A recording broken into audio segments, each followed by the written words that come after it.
I am standing next to the historic landmark where Dana professed her love to Rachel. I don't know what I'm doing. Welcome back to 31 for 31, where I am out in the middle of nowhere freezing to death, trying to get shots for the little intros. This year got out of hand because every single trilogy that could have been picked basically was picked. So this is actually more like, I didn't do the math count, it's more like 45 or 47 for 31. We have a lot of movies to talk about this year, but if you don't know what this is a thing I do yearly on my channel. I don't know how the audio is going to sound. I didn't bring my wireless mics for some dumb reason, so I'm using the shotgun. So we'll see. But and it got the echo of the tunnel behind me as well. But yeah, so if you don't know what this is where I talk about 31 movies out of my movie collection that I haven't seen and review them in 31 days. Considering this is November 27th of filming this, we shall see if I can actually get it done in the month of December. I hope so. Why am I like Coach Heinzing this? I don't even know if the camera's picking this up, to be honest with you. But, so yeah, so 31 for 31, 2023, season 3 of 31 for 31. It's probably my favorite thing I do on my channel. But yeah, I'm just out here shooting stuff. Congratulations to Dana and Rachel. The first film for this year's 31 for 31 is Halloween Pussy Trap Kill Kill. What a title. This was a movie I picked up a few years ago from the rhythm section in Gatlinburg, Tennessee while on vacation. I've never heard of the film, but I saw on the cover that Dave Mustaine from Megadeth did a voiceover, so I was like, okay. Hello, me.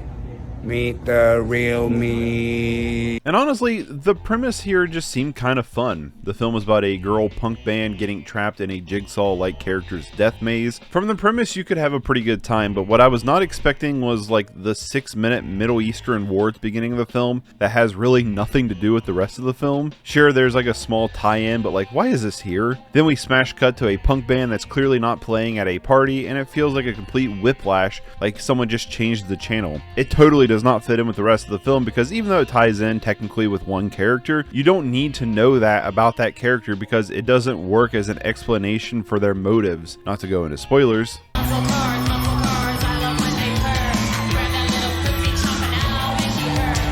What was that? That was terrible. The dialogue is awful. Not only is the actual writing bad, but it just doesn't feel like a real conversation. Excuse me? Thank you. You're just the type I'm looking for. Don't think I won't kick your cripple ass right now, man. Every time I hear Dave Mustaine speak, I feel like a guitar solo is about to kick in. We're fucking fucked! Correct. The walls are unescapable.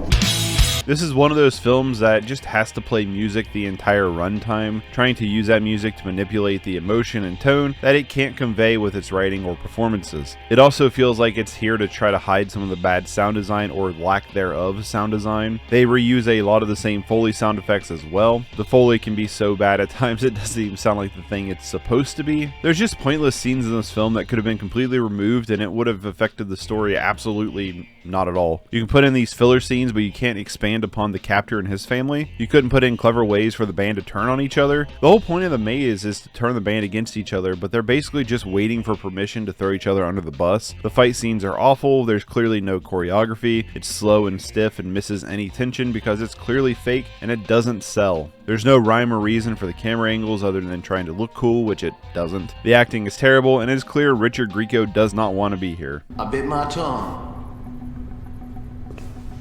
This is what we call Mexican standoff. Also, the voice just randomly changes for the Jigsaw guy. Honestly, I didn't go into this one with a lot of hope. I was just wanting something kind of cheesy and fun, but what I got here was just a mess of a movie that provided little to nothing for me. What a way to start off 31 for 31, then with a 1 out of 10. This is a 1 out of 10 for me. You can watch this one on Tubi if you want to, but for me, this one is going in the sell pile. Kobe. The real me.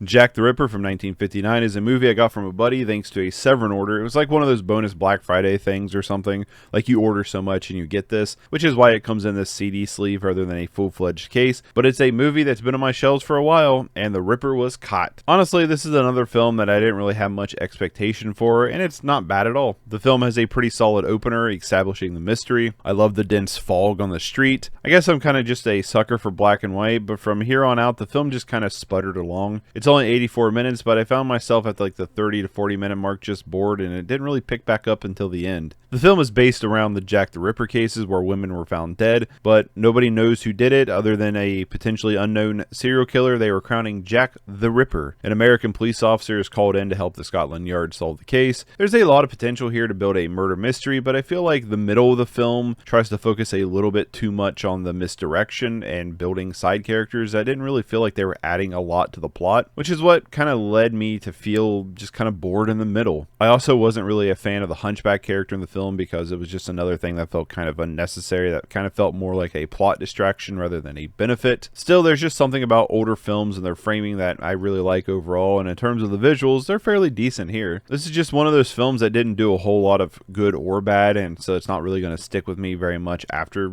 watching the movie. Like, I just don't really have a lot to say about this one. It's one of those films that just kind of exists. It's just pretty forgettable. Like, I'm not gonna lie, but I'm having a hard time writing this review, and I just watched the damn thing. But it's also available on Freevee if you want to check it out for yourself, and I'm giving this one a 5 out of 10. It'll probably go into the sell pile as well, but yeah, 5 out of 10, I think.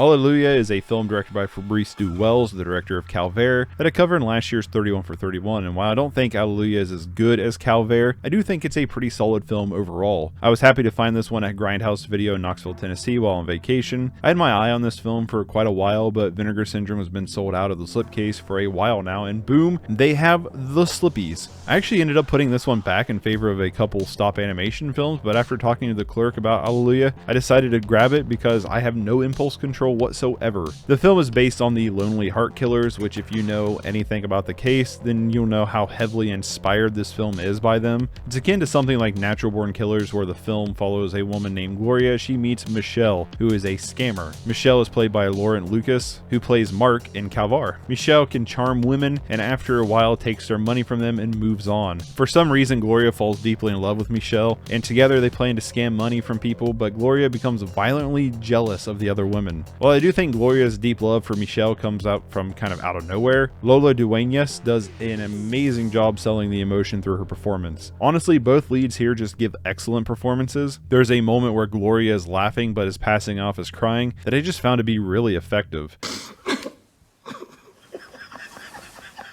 Mon Dieu, ma fille, mais vous pleurez.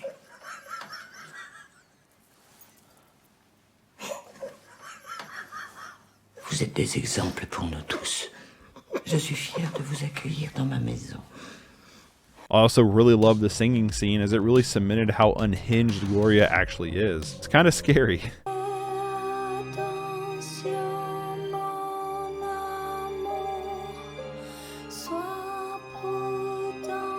I really love the visuals here, from the heavy film grain to the almost Von Trier style camera work. It just worked really well for the story, but also has some really striking moments as well. I did keep noticing though the ADR. There's some pretty obvious voiceover work at moments that did take me out of the experience. I do wish, at least as someone who knows about the Lonely Heart Killers and their case, that they would have spent a little bit more time developing Gloria's affection for Michelle. You could have probably spent a little bit more time at the beginning of the movie just kind of developing Gloria and her mental state. This is one of those films that I honestly just wouldn't have minded an extra 20 minutes or so at the front end just to help solidify that character, and it would also probably have helped that transition to her falling madly in love with Michelle. I keep wanting to say Michelle. Sure, the performance sells the mentality and the emotion, but looking back, it's hard to say, yep, this is how we got to this point. It's like we went from point A to point C, and there's should be a point B somewhere. I definitely, though, think I'm gonna have to check out more of Fabrice Du-Wells' films. So far, he's 2 for 2 for me. It's kind of funny, though, because I felt Calvaire reminded me a lot of Gaspar Noé Noé, or Gaspar Noé, however you want to pronounce that Argentinian French madman's last name. But Alleluia reminded me a lot of like Lars von Trier's films. But it is also clear that both films are made by Fabrice Duels. There is his own stylistic choices here. It's just kind of funny how those two different films kind of reminded me of two different directors. I don't know. Takes inspiration, I guess. I think if you're someone who likes crime thrillers, especially ones that follow the killers, then definitely check this one out. And even though I didn't have quite as strong of a reaction to Alleluia as I did Calvar, I still really enjoyed this film, and I think there's quite a bit here to appreciate, and I'm giving this one a 6.5 out of 10. It could definitely go up on a second viewing, and I would definitely watch it again. So yeah, so far it's the best of this year's 31 for 31. 6.5 out of 10.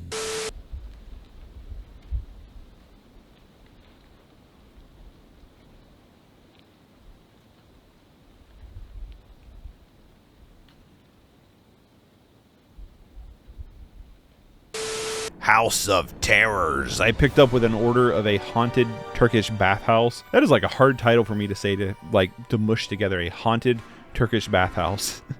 And I decided to order this along with a haunted Turkish bathhouse because I guess just because I did get the limited edition red case version of the film, which is number 620 out of 1200, so that's pretty cute. I do kind of like Mondo Macabro's red case releases. They're just neat. There's a cool aesthetic to the red case. As for the film though, this was so boring. This is such a bland and forgettable haunted house murder mystery movie. Like, honestly, it does nothing original. The film is basically about a widow getting a house after her husband dies. They go to look at the house and boom, House of Horrors. The hunchback house creeper does creepy things because, you know, Igor. I'm starting to notice a theme here with the movies for 31 for 31. A lot of, you know. You are deformed. I am deformed. And you are ugly. And I am ugly. The film is shot in black and white, but it doesn't really do much with the camera, framing, or visuals. Like, sure, there's some decent ghost visuals for the time, but they rarely show up. This is an 81-minute movie that felt more like 3 hours. The film tries to develop the lead characters, but most are just one-dimensional, unlikable, or just forgettable. Our lead, Yoshi, is incredibly forgettable and one-dimensional. Her husband is dead, and that's her entire character. The murder mystery part of the plot is just also kind of meh.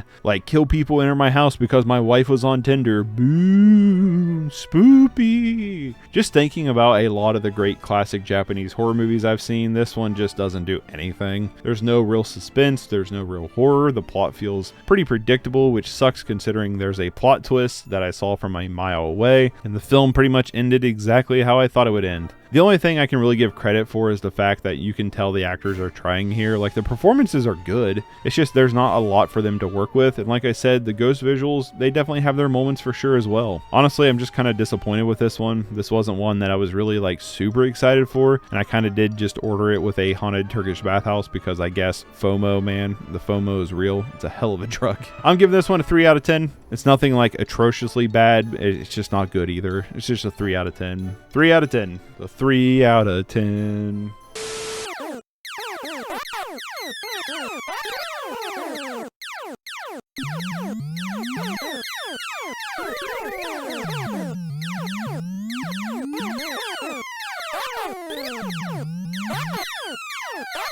The Last Starfighter is one of those movies that's always been on my watch list since I've always kind of heard about it, and when Arrow Video released it, I decided to pick it up, and from there it kind of just sat dormant on my shelves until now. The film is about Alex, played by Lance Guest, a teenager wanting to leave the small trailer park he grew up in. At this small trailer park, there is a Starfighter arcade machine that Alex plays a lot, and when one night Alex gets the high score, he's picked up by Centauri, played by Robert Preston, who takes him to a space station where he learns that the game is actually like a King Arthur sword in the stone kind of thing. About to be killed. Killed.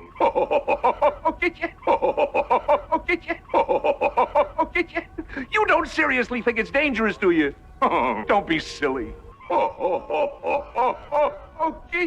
Alex is like, nah man, I want to go home, and after returning home he's like, oh man, I want to do it, returning to find that he is the last Starfighter. The film is fine, it's okay, it's just one of those films that's like right down the middle. It's a pretty generic space hero movie, the characters aren't really complex. Alex gets the most development, but outside of being good at video games and wanting to make more of his life, you don't really get much more than that. Same goes for his girlfriend, love interest, who I already forgot the name of. The other characters are here to just push the exposition along. The villains or villain is easily the most underdeveloped, as they maybe get like 2 minutes of screen time. You don't really get to know like their motivation or their story or just really much about them at all. Just that they're the bad guys, you know what I mean? And I guess one of them is related to one of the good guys. Without establishing the villains, they don't really feel like much of a threat, which is underwhelming for the few action set pieces we actually get. The war itself isn't really developed. You basically get an arcade machine intro to the war and that's it. And the CG, oh boy, the CG. The CG in this movie lives in a special kind of place in hell.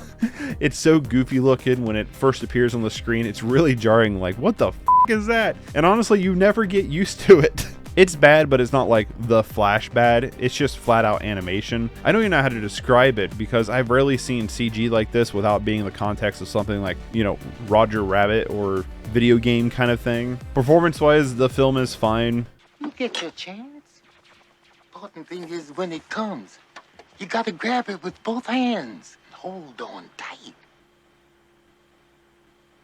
The main cast is definitely serviceable. Some of the side characters are more questionable. You gotta grab it with both hands.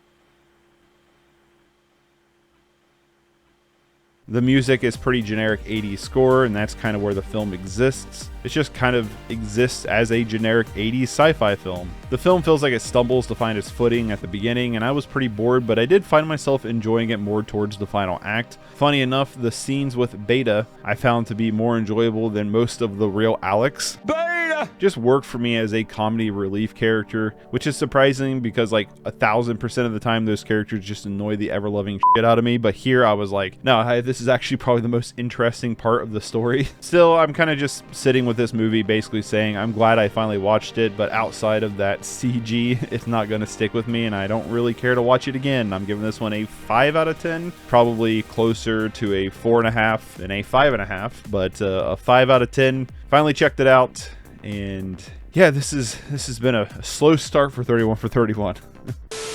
A brawl is surely brewing. It's on.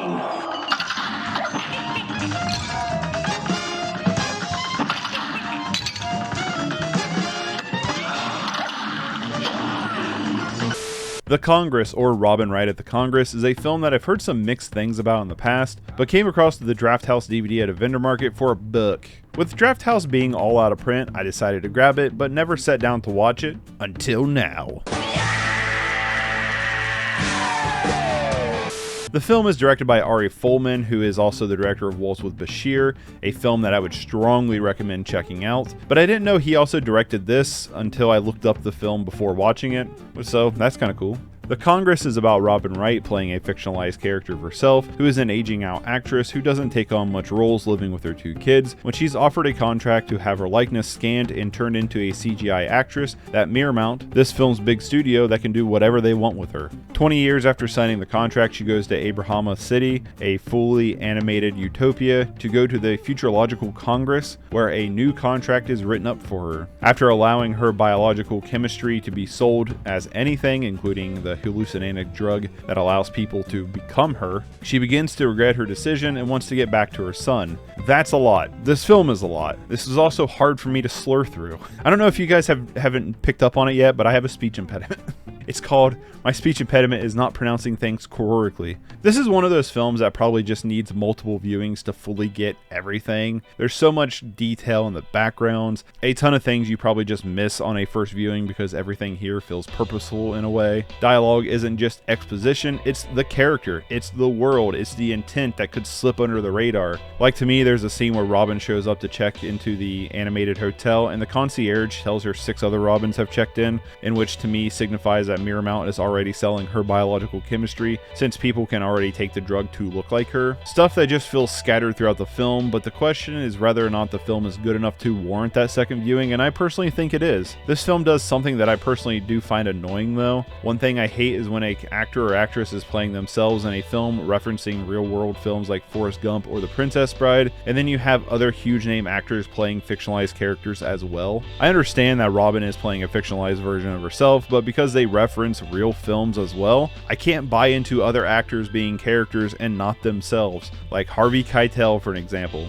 I haven't seen a film that has a trope like this where it just doesn't take me out of the experience at some point. Even ones I really like Massive Weight of Unbearable Talent or Unbearable Weight of Massive Talent, whatever, the Nick Cage one, it did the same thing. A lot of the time with these kind of movies, it's just exposure therapy, so the longer I go with it, the easier it is to buy into it. But it does kind of feel like jumping into cold water at first for me. I will say though, the concept of the film pulled me in right away. I love this idea because it's probably more relevant now than when the film was actually released in 2013. The idea of AI deepfakes or just plain CG like Luke and Leia overtaking actors and is just wild in concept. And it really does raise a lot of questions. This film kind of dives into the exploration of that. I can't pronounce that. Exploration. Nah, I'm in my head. It dives into exploring this, how the actors should have the choice or question if they even have the choice. It's a commentary on the control the studios want while also being a commentary on the vanity and the wills of the actors themselves. The potential of the future of film and the industry and the consumption of escapism. Is it art with free will or a product of consumption to escape and to capitalize?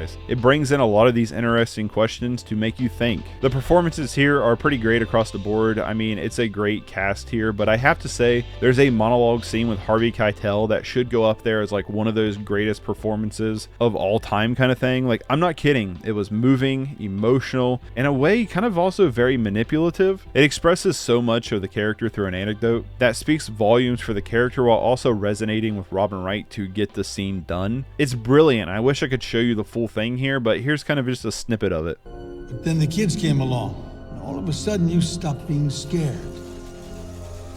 You'd never been so happy. You just didn't want to work anymore. You wanted to be with them. I never felt so abandoned. That's when I realized I'm not your agent, I just love you. This is your last performance. And I guess it's your biggest savior. Of all the fears, all the demons, you didn't deserve that. You didn't deserve it.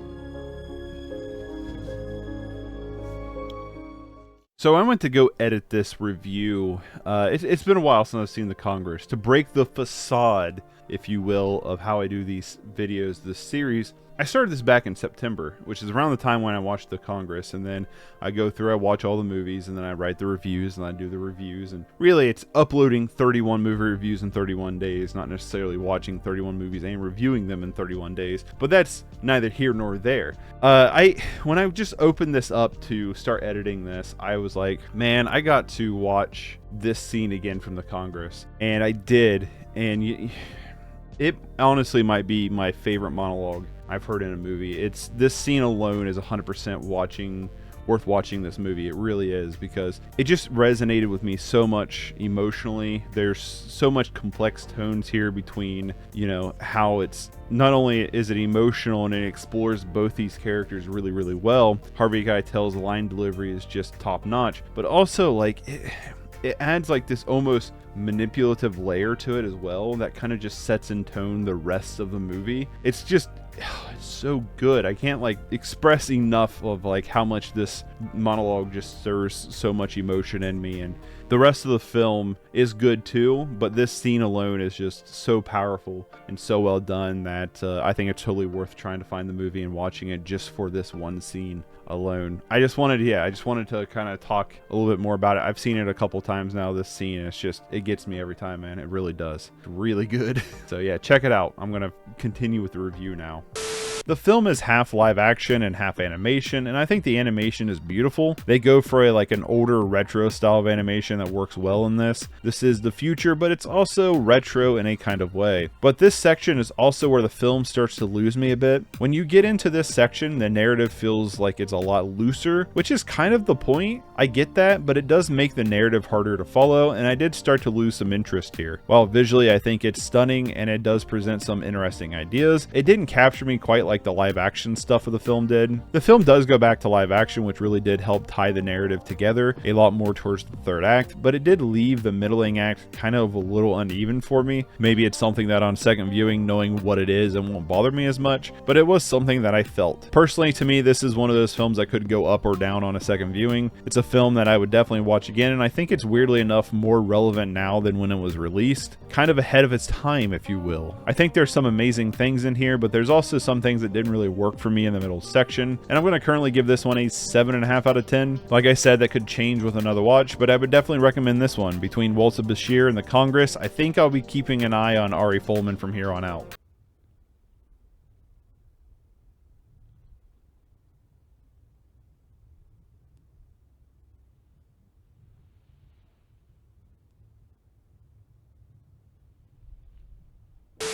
My buying Angst is just textbook definition FOMO, or fear of missing out. Now I will say Angst is a movie that I've wanted to see for a long time. I've heard good things about it, and I'm a fan of serial killer movies. Cult Epics did a reprint of the film, and one day I saw on their Facebook that Angst was going out of print, and once it's sold, it's gone. So of course I was like, oh shit, I'm gonna miss out. I better go order right now. Gas can wait. Angst is going out of print. I think the film is still readily available on Amazon, but you better hurry. They only have 9 left in stock. Which is funny because I actually think when I first wrote that like joke in the script, I think it was at 5. So somehow they've gotten 4 more. Did they do like a second reprint? I'm not sure. In all honesty, I did get the film, and much like other films on my watch list, it went on the shelf only to be scooted around for other films to join the archive. Finally though, I get to cross this one off my list, and you know what? I loved it.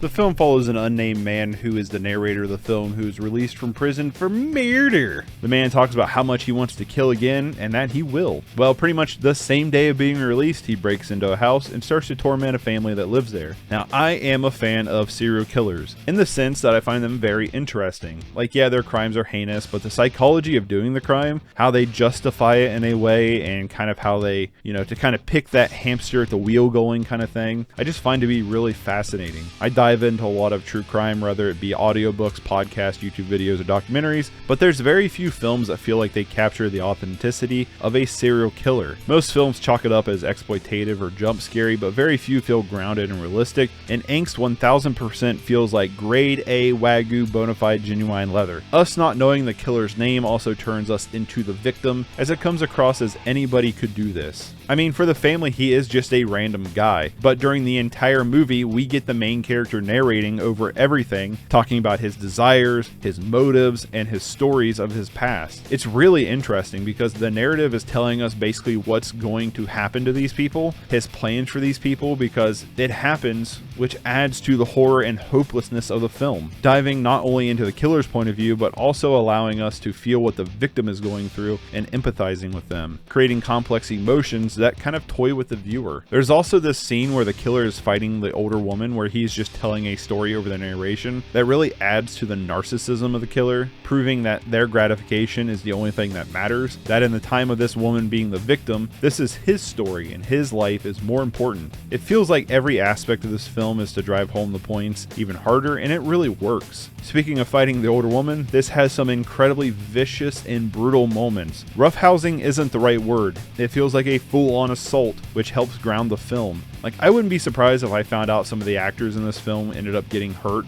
during some of these scenes. It's really rough, but it really does ground it. The cinematography is great. A lot of it is really shaky, but at times it's still and smooth. It feels like a real reflection of the killer's mental state, but also the way the camera blocks using a lot of close-ups really adds to the claustrophobia of the film, adding to the chaos and the distortion. There's also great moments of perspective using upward shots and downward shots to show power and who's in control. Everything just feels purposeful. The music is great and at times sounded dated, yes, but overall really good score here. It complements the scenes really well. The acting is where the film can fluctuate. Erwin Leder, who you might remember from last year's 31 entry in Das Boot, plays the lead killer, and he gives an absolutely fantastic performance, by far the best in the film. Everyone else though can feel a little lacking, especially the younger woman in the film. I felt like she had a hard time selling some of the scenes. It was never bad enough to break the tension, but at some something I did kind of notice. It kind of sucks that this was Gerald Cargill's only film. I hope I'm saying that right, because it's clear that he had talent. I guess he just wanted to make this movie. I don't know. I don't know his story. It's worth mentioning that this film is based on a true story that I know nothing about the true story of, and I still haven't looked into it, but I probably will eventually. Overall though, I really enjoyed this one. To me, this is one of the more disturbing films I've seen. Gross out violence and stuff like that doesn't really get to me, but when something feels ultra realistic and dives into more of the psychological stuff like this one does, it kind of gets to me. Sure, Cannibal Holocaust has some gross out stuff in it, but this film gets under your skin and presents more of a night of terror and brutality that can feel more documentarian than the film trying to be a pseudo fake documentary. I'm giving this film an 8 out of 10 for now. This is one that could go up on a second viewing or down, I guess, but I will definitely be watching this one again. Better hurry up though and buy this one before it's gone forever, never to be sold again. Better do it now. Do it now.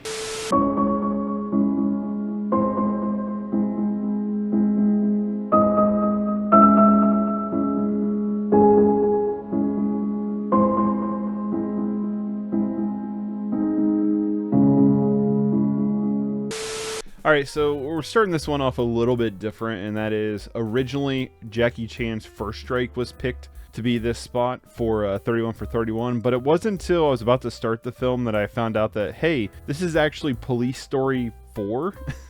So I need to get Police Story 3. I didn't really have time to grab a hold of it before starting this journey. So we are going to re-roll for 31 for 31 and see what the new film is going to be. Next year, we'll do Police Story. I'll get Police Story 3. We'll do Police Story 3 and First Strike, which Police Story 3 is Super Cop, for those wondering. So here we are. We're going to roll the dice here and see what we get. We have up to 352 options. So 352, and let's see what we got. Okay, we got 177, which is Justice League versus the Fatal 5, a DC animation. Sure. Yeah, we'll do it. Sure. So the new film is going to be Justice League versus the Fatal 5. So hope you guys will enjoy this. I'm knowing this right now, so you guys should know when the title appears. So we'll do the thing. Let's watch the movie.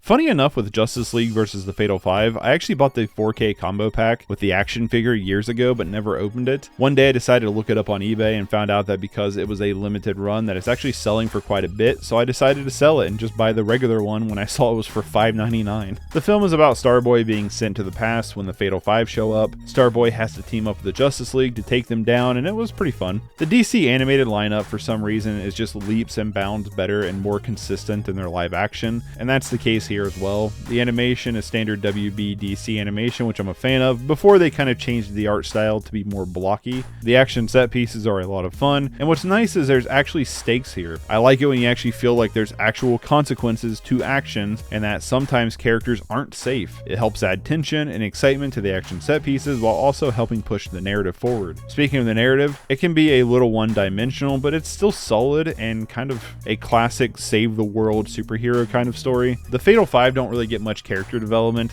but they do actually feel like a threat because they can match the superheroes in power and maybe even best them at times. It's also nice when a film doesn't spend time with exposition on establishing the characters in the Justice League. Like, we already know who they are and the film knows that we know who they are. I guess though this is a film that's a part of the Justice League Unlimited universe, which I haven't really seen much of, but it's not necessary. The film does a good enough job to stand on its own, and even when there are things that might come off a little of like, who is this? It's pretty easy to assume. My biggest hang up in the film though is just Starboy. I honestly really hated him as a character. He's somewhat of like played off as a comic relief character because see, he has to take this medicine or he becomes kind of crazy, and since he's back in time, he doesn't have access to that medicine anymore. These moments are played more for laughs and kind of puts him in the mind of someone like Jar Jar Binks or Ben or so, you know, one of those kind of characters, which I just find to be super annoying. He's mainly here just for an exposition dump and to help close the plot, but outside of that, his character really seemed to served no purpose. Every time he was on screen, he seemed to take away from the other characters that served the story more. Not only that, but I also really don't like when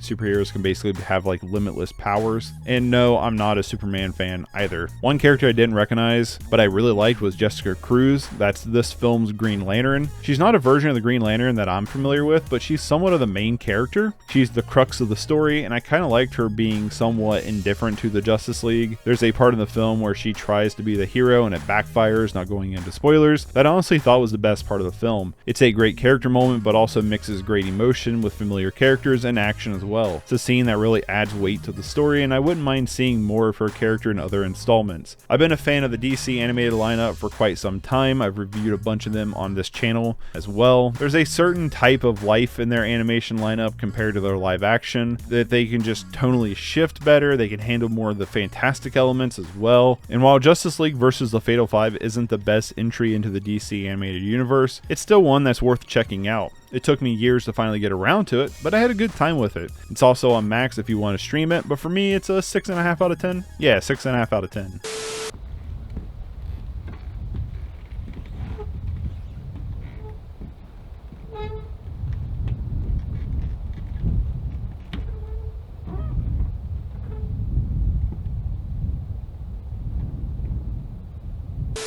The Omen Trilogy is a box set I got very early on in my Blu-ray or movie collecting habit, adventure, lifestyle, whatever you want to call it.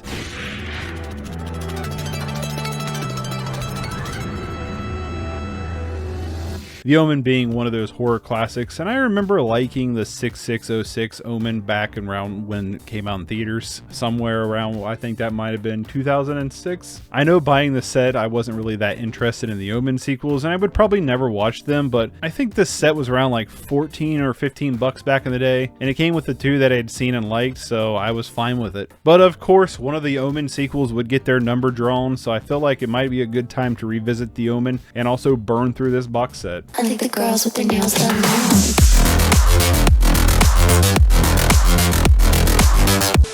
It had been years since the last time I watched this. I know I watched the 06 remake before watching this one because I didn't see this one until around the time I started college or somewhere around there. I can't remember if the first time I watched this was when I bought the box set or if I had watched it beforehand like on streaming or something, but regardless, it's been a while. It's been a while. The film is about Robert and his wife at the night of their child's birth when Robert is told their child died during birth. A priest offers up another baby that was orphaned that night to replace Robert's baby, and he decides to go along with it, not telling his wife. 5 years later, and mysterious events start happening in Robert's perfect picture life because, well, spoilers. I think for any film that I do, like it's part of a series or a trilogy that's kind of lumped with sequels, I'm gonna have to spoil movies a little bit to talk about the sequels in the franchise. So spoiler warning, but Damien, their son, is actually the Antichrist.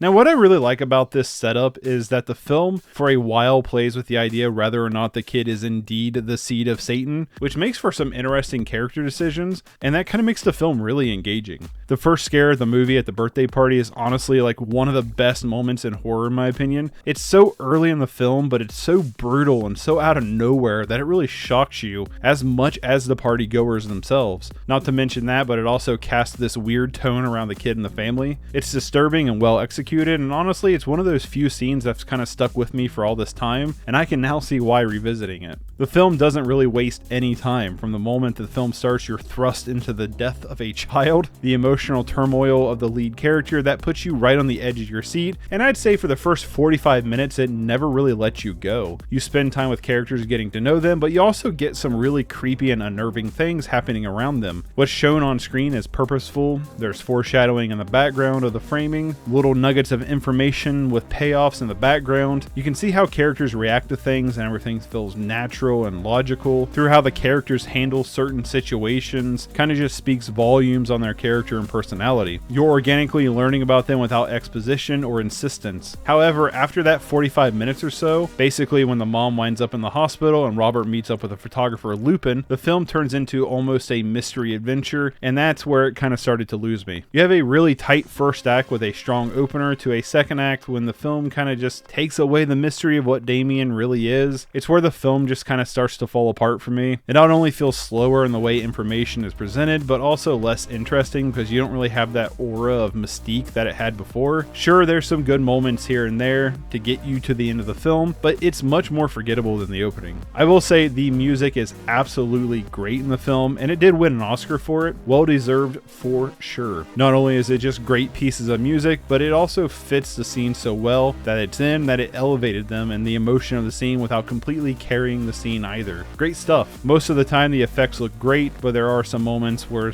there's some like bad priest makeup. For one, there's a scene with baboons at a safari that was really impressive. The cinematography is great. There's a lot of details to pay attention to in the frame. It's just that the back end of the film really dragged for me. Honestly, coming back, I was wondering how this film would have been for me, if it would have held up or not. Typically, I'm not a fan of paranormal-esque kind of things when it comes to horror. It's just not my jam, but there is a real sense for a while of being really grounded that just hooked me in. I guess according to the trivia, there was going to be a more supernatural scene, some more like supernatural cutaways, and I'm glad they decided not to go that route because it just worked better for me to have a more grounded sense of what's going on. Overall though, I'm giving this film a 7 out of 10. The first half being closer to like a 9 with the back end closer to a 5, so kind of evens out at like 7. It's just really kind of petered out for me at the end, but still solid, still good watch, still worth a watch, and yeah, it definitely holds up over the years. 7 out of 10. Go crazy, berserker.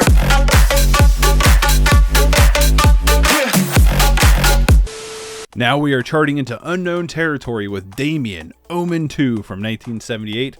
This film is a direct sequel to the first Omen, taking place 7 years later, as Damien is now a 13-year-old living with his uncle. The uncle owns a large company that works with pesticides, chemicals, and growing food. Damien begins to learn about his true history and being the son of Satan, while the film just kind of rehashes the original, like almost to a T in a way. Honestly, it's pretty middling. I will say that it does indeed look like a proper sequel. There's a lot of horror movies out there where the sequels just kind of look like they're made for straight to video or something. That's not really the case here. It looks like a full-fledged sequel. The problem is, we not only just do the same thing as the first film, but we also spend most of the time in the area that I enjoyed less of the first film, which is just Damien being the Antichrist. It's so much less interesting. It's the mystery that worked well with the first film for me, and while there's some of that here, we the audience know better, and it's much less of the film. The film early on tells you that yes, he is indeed the Antichrist, and yes, this is really happening. From there, the film doesn't do much to stand out, but it doesn't really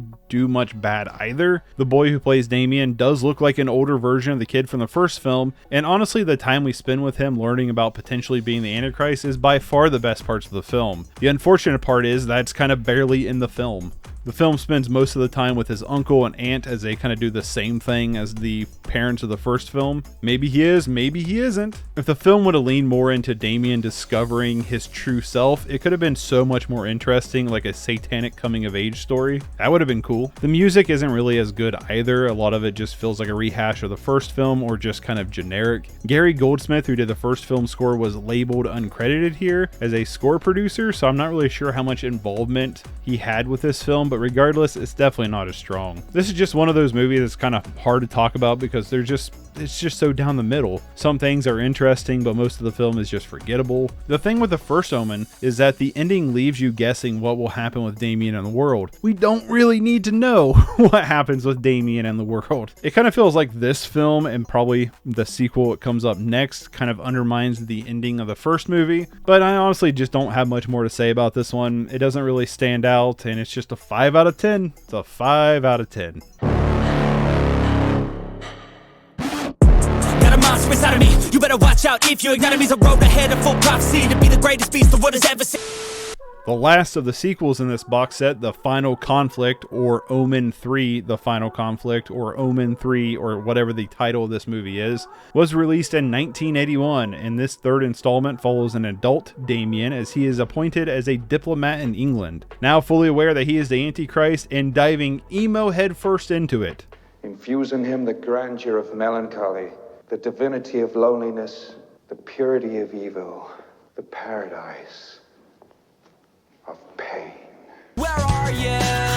While he's trying to rise to power, there's a subset of priests trying to take him down, and the birth or second coming of Jesus Christ. Holy moly, was this one rough. First off, I don't understand the priests in this one, like, at all. They all just come after Damien one by one, but according to the first film, you need to kill him in a certain way with all the daggers, and that's just kind of like scrapped here. But nothing else that's like in the continuity is really scrapped. It's just kind of this point just feels forgotten or ignored for some weird reason. It was kind of a point throughout the entire film that just kept distracting me. Like, don't make rules and not follow them. This time around, Sam Neill plays Damien, and he is without a doubt the best part of the film, even though he doesn't really look like the other Damiens. He just gives a solid performance, even if I find most of the dialogue to be really super cringe and goofy. We were both created in man's image.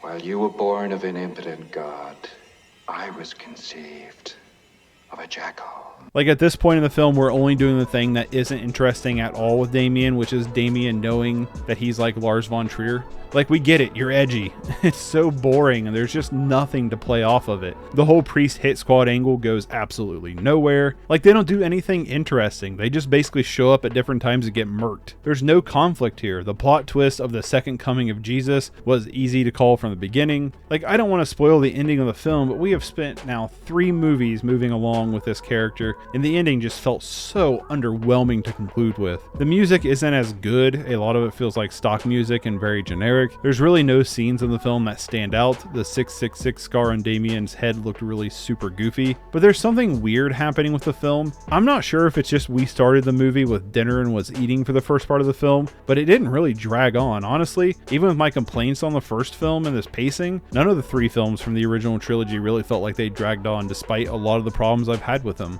Like, yeah, without a doubt, the final conflict is the worst of the trilogy. There's not much to like about the film, and it's the one that I'm easily going to forget about, but I remember my wife saying, we're already an hour and 10 minutes into this, and I was surprised at well. But with that being said, it's still a 3 out of 10, dog.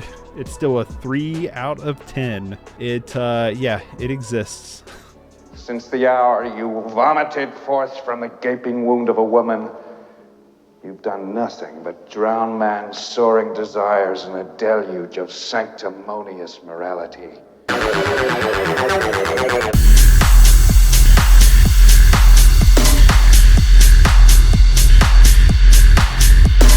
Now we move on to the remake of the original 76 film, and the last film of this box set. Finally, The Omen was released in 2006, or June 6th, 2006. Get it? Did you get it? 6606? Antichrist.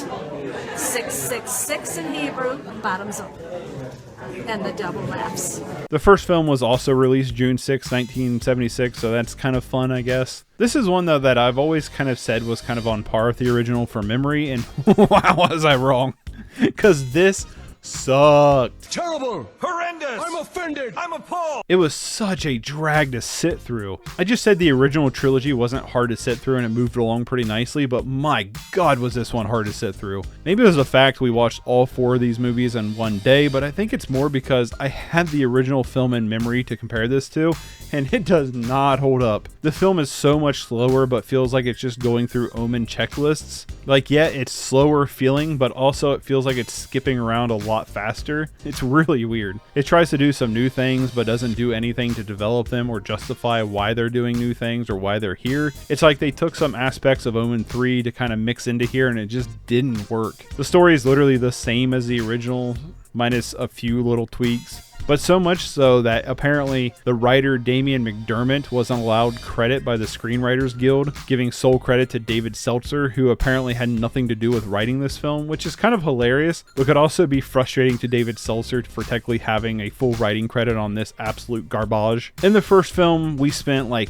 every ounce of time learning about these characters. They're deep and rich characters that make rational decisions, and it's not the case here. We spend so much more time not doing anything, just trying to get from point A to point C, while the characters make some irrational choices and forgetting point B all along. Like, the mom is just straight up an this movie for no reason.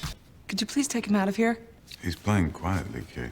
I said, take him out of here. Even the way the film opens, I think, just shows you what you're in for. The original film throws you right in, while the remake spends time going over information that just isn't necessary. I know I've said this a bunch already, but what worked so well in the first part of the first film was trying to figure out if Damien was indeed the Antichrist. This film pretty much just starts off by telling you that, yeah, he's the Antichrist, and the mother on a dime just starts to hate the child, like instantly, unlike the first film. And oh my god, I just hate the look of this film as well. That air quotation horror color grading. There's just nothing interesting happening here in frame. Shots don't really feel purposeful, camera movement or framing doesn't feel purposeful, but rather, did we get the shot? Alright, let's move on. There's no identity with the remake other than the original film. The music that's such a standout in the original is just void here. This has to be the most generic score. It's so underwhelming, I couldn't even tell you what instruments were used in the music, and I just finished watching the thing. The actor who plays Damien is really bad, like really bad. Like sure, the boy in the first film wasn't great either, but he didn't stand out as distractingly bad. Every time Oliver Tree is on screen, I could not buy him as the Antichrist. They see me tizzing, they hate it. Knock knock, who's there? Autism. Burn, burn, burn. I do like the fact that the photographer in the first film I kind of thought looked like David Thewlis. In the remake, they actually got David Thewlis to play the photographer, which I just found hilarious. There's also a moment with a dog at the beginning of the film that isn't a Rottweiler, and it's the only time in the entire box set that the dogs are different from Brodies. But like it goes back to being Rottweiler. I don't know why this German Shepherd's here. It's cute. Regardless, this is so bad. Like man, this film has the exact same problems like almost every other remake has, where it has no idea what was so good about the original and what it had going for it. It's a profitable movie. Let's redo it because it's popular, and we don't understand why it's popular. It's a 2 out of 10. It's a 2 out of 10. I don't ever want to watch this again. It is a 2 out of 10. So yeah, finally finished with this set. I've seen them all now, and if I never watch another Omen movie, I would kind of be completely okay with that. I'd rewatch the original at some point in time probably, but the rest could definitely go away. I have no interest in revisiting them, and if it wasn't for the fact that this set has them all, I would honestly only keep the original film and get rid of the rest. It's interesting that Omen 2 and 3 try to do real sequel things and continue the story onward, but it's just not needed, and man, that remake sucked. What a slog to get through after like 5 hours of Omen movies. I'm glad this one's done. Oh boy. Bye!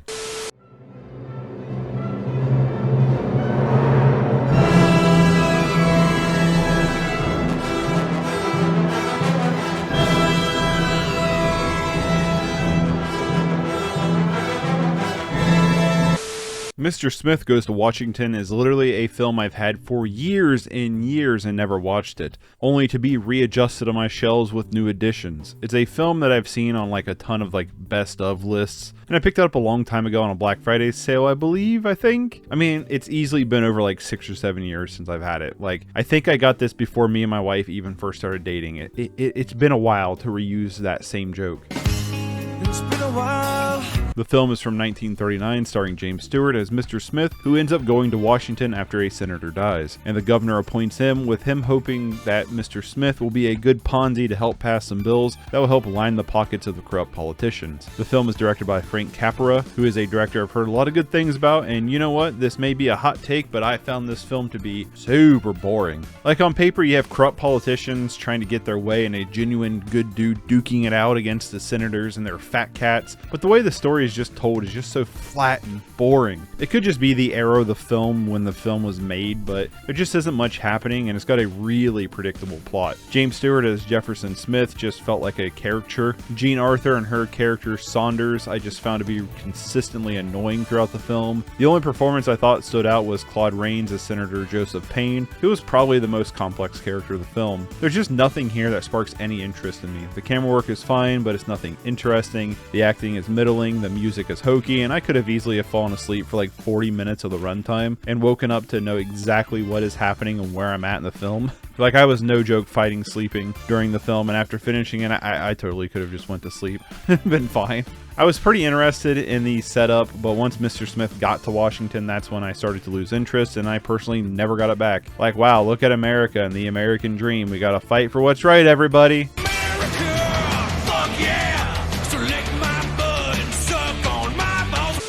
I do think it's funny though, looking back, like pretty much forever the bad guys are almost always like somebody who's the head of a corporation or like a politician or just the government. Like the whole tone of standing up against corruption and the corporate machine is just tackled in such a corny way with no wit, humor, or grit. It's just a stale gas station nacho cheese that does nothing for me. I understand going into films that are this old, you have to have a certain understanding of what the time was like and how stories were told. There's a different feel to the films and performances and even pacing, but when there's other films from this era that are more engaging and more interesting in its presentation, it just makes something like this hard to sit through. It never really falters to incompetence, but it's just so boring and bland. I went on to IMDb to read some of the user reviews to see why others love this film so much, and yeah, I agree it's cheesy, but I didn't find this inspirational, charming, or effective enough to drive home its points on corruption and hope, basically because it's just so steeped in that cornball nature. I don't get it. I don't get it. I don't get this movie. I don't get why this, I don't get it. I don't get it. This one's going in the sell pile for sure. It's a 3 out of 10 for me, dog.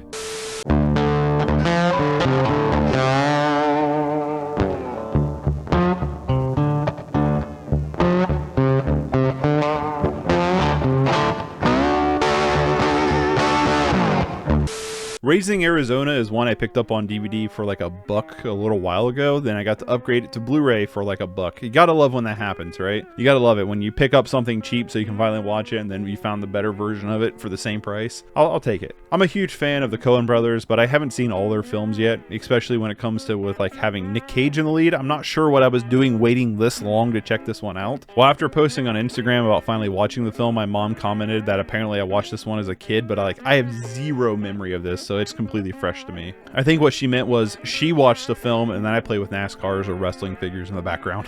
The film is written by the Coen brothers, but I think the film is directed by only one of them. Joel got credited for it. I'm not sure. I guess like there used to be like you're not allowed to share directing credits due to something with the guild or something silly like that. So I'm not entirely sure if the film was only directed by Joel or if it was both Coens. But either way, the film stars Nicolas Cage as Hi, or H.I., a career criminal who falls in love with the booking officer played by Holly Hunter. Well, the two end up married and Hi takes a plant job. When they find out that Ed, or Holly Hunter's character, is barren, their relationship falters until they see a wealthy furniture salesman and his wife have quintuplets, stating in the paper that they're a handful. The couple plots to kidnap one of the children, and when they do, a bounty hunter shows up, and a couple of old convict friends of H.I. or Hi shows up as well. First off, this film is absolutely hilarious. This might be one of the Coens' funniest movies, as it's a pretty straightforward comedy in my opinion. Cage gives an excellent performance, but so does Holly Hunter. Really, the entire cast is awesome. Cage though just brings the exact presence to sell H.I. or Hi as a character. It's kind of funny that you kind of want the kidnappers to like have the kid in a weird way. There's a scene where Cage goes to get diapers. That might be one of my favorite scenes in the entire film. It is absolutely hilarious.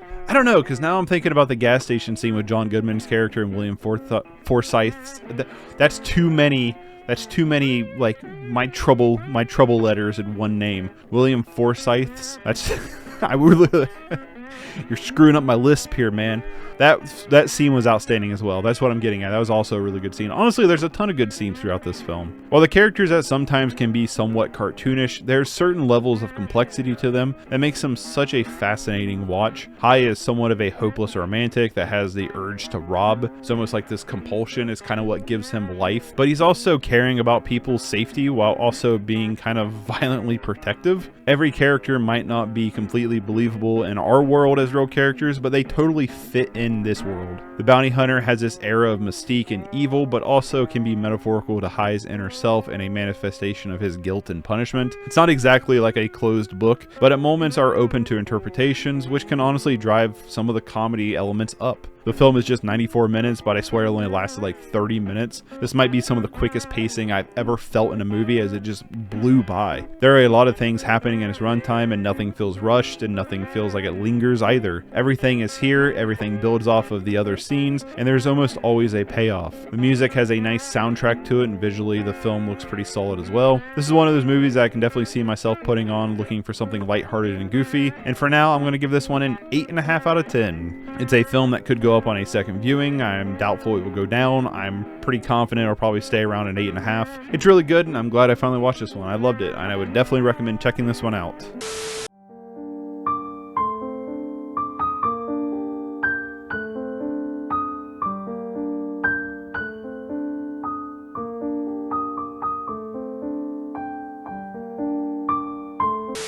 Tie Me Up, Tie Me Down is a film from 1990 by Pedro Almodovar, starring Antonio Banderas and Victoria Abril, that is also spine 722 from the Criterion Collection. This is actually a movie my wife picked up during one of the Criterion sales, and she watched it without me. This is a film about Banderas' character being released from a mental institution when he goes to track down Victoria's character, an actress who's at the end of filming her new movie. Ricky, aka Banderas, kidnaps Marina, aka Abril, to allow her a chance to get to know him. There is like some big time Stockholm Syndrome thing going on here. The film tries to balance between being a comedy, a drama, and a crime thriller, and I'm not really sure it gets the mix right. The comedy at times can kind of undermine the drama, while the drama or quirky romance can kind of undermine the crime elements. The overall story just kind of felt like a tonal mess, especially when it comes to the climax of the film, which I personally didn't like. The thing that honestly holds the entire film together is just both Antonio Banderas and Victoria Abril's great performances. They both give outstanding performances here. They have amazing on-screen chemistry with each other and play off each other really nicely. They both bring a level of complexity to their characters. It's easy to understand the characters' intentions just through facial expressions and how they interact with their surroundings. Abril really steals the show because a lot of the film is her being bound and gagged, relying on her eyes to express her emotions that she kind of conveys with ease. Banderas also brings a character that is somewhat easy to sympathize with, even if they can kind of turn violent and snap at a moment's notice. He presents a certain uncertainty when he's on screen, which amplifies Abril's performance as well. The music is done by Ennio Morricone, I hope I'm saying his name right, which is a good score, but it's nowhere near as good as some of his other scores that is going to come up in this list. Visually, the film looks great. There's a nice continuity of red throughout the film, but also using other vibrant colors to pop. Most of the film is only in a few locations, so to have some nice colors kind of play off each other helps a lot. The cinematography looks solid as well in its framing and blocking. However, the lighting looks very artificial. There's clearly stage lighting, and the set looks like a set. It never really feels like what it's trying to be in the movie, and it did kind of take me out of the experience sometimes. But it could also be like, they're still on the stage because she's an actress and he's putting on this show. I don't know. Maybe I'm thinking too much into it. My biggest complaints with the film would just be it kind of feels repetitive. Like most of the scenes kind of feels like a repurposed version of like a previous scene with some slight changes. And the whole Stockholm Syndrome aspect, I don't like. Like, I don't want to go into spoilers, but I feel like a certain angle of the film doesn't really get much development, but only happens because the script says so. So it's hard to kind of buy in and believe what is happening because it doesn't feel organic or like that would actually happen, if that makes any sense. Still though, this film had some decent moments and some great lead performances. I never really felt super bored with it, even if I did find it a little bit repetitive. I'm not sure I'd watch this one again, but I do want to check out some more of Almodovar's other films. He's a director I've heard a lot of things about, but really haven't got into his filmography other than this film. Tie Me Up, Tie Me Down being kind of my first exposure, and I'm giving this one a 6 out of 10. 6 out of 10.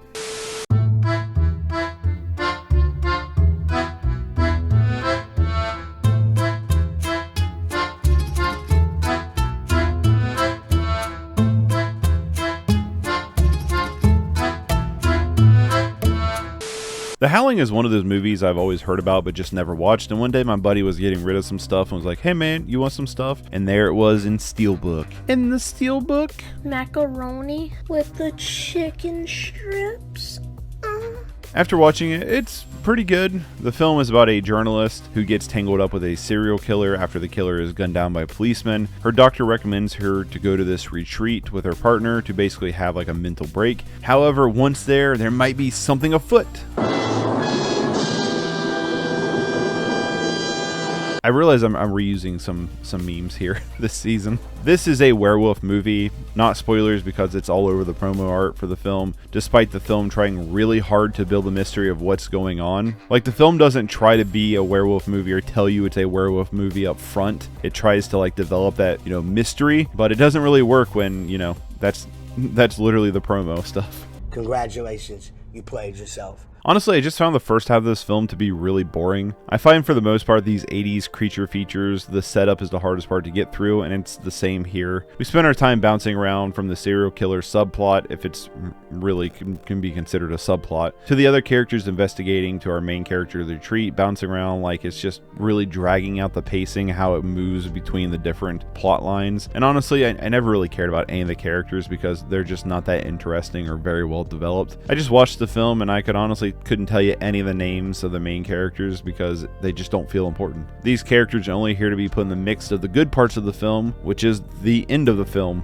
This is one of those films that I didn't really take any notes on because it just wasn't needed. But I will say when the film finally found its footing in the back half of the film, I was pretty into it. The werewolves look cool. They're very similar like dog soldiers, which I'm a huge fan of. The transformation scenes are definitely dated, but there's also a lot of fun and look gross moments. We don't get to spend a lot of time with full-body werewolves. The wolves aren't really around very much, but when they are, it's a lot of fun. I don't want to spoil the film, but the setup at the end of the film I really enjoyed as a premise for a horror film. There's a lot of other films that kind of do the same thing, and I hope if you've seen the film, you kind of know what I'm talking about, but it also kind of works well here. The score I literally can't remember a single thing about, even though I just watched it. The cinematography was pretty middling, but the film is just really here to serve you the back end of it. It kind of gives me the same feeling as something like Society did, where I just couldn't get into the film, but the back end kind of makes everything worth it. I definitely think Society has a better back end, but I did feel like I was finally paid off for waiting to kind of, sit through these characters I don't really care about to watch the back end, which is a lot of fun. This is just one of those films I'll probably forget about within a couple weeks, and while I definitely think it makes for some good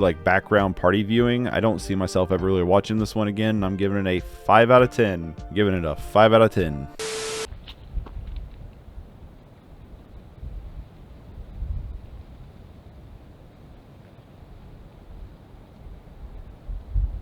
Oh boy, Gaspar Noé has shown up for the challenge. If you don't know who Gaspar Noé is, he's an Argentinian French filmmaker who really tries to push the boundaries of film. Films like Irreversible, Enter the Void, Climax, and others have put him into my list of favorite filmmakers. Every time I watch one of his films, whether if I like the film or not, I'm getting a unique experience that only Gaspar would be able to produce. It's very experimental and very uncompromising, and Vortex is definitely no different. Vortex is from 2022, starring Dario Argento. Yes, that Dario Argento, who we might be making another appearance later on, and Francois Lebrun. I hope I'm saying that name right. Together, they are an elderly couple dealing with health problems. The husband is dealing with heart issues, and his wife is dealing with dementia, and boy howdy was this one not fun to watch. I want to talk about probably the most noticeable thing about the film, and that is pretty much almost the entire film is shot in split screen. This is something that Gaspar experimented with in Lux Eterna, which is worth a recommendation. Just be forewarned, it will literally try to kill you with strobe lights. I thought with Lux it was a super interesting visual style and one that was surprisingly easy to follow along with. With Vortex though, it really does seem like Gaspar had kind of mastered this style. The film feels seamless in his choice to shoot the film like this. You have one side of the screen as Dario Argento's character and the other side as Francois Lebrun's character, and the film kind of lets you decide on who you want to follow. And while it's easy to follow both, I did find myself naturally watching Dario's side more on the screen.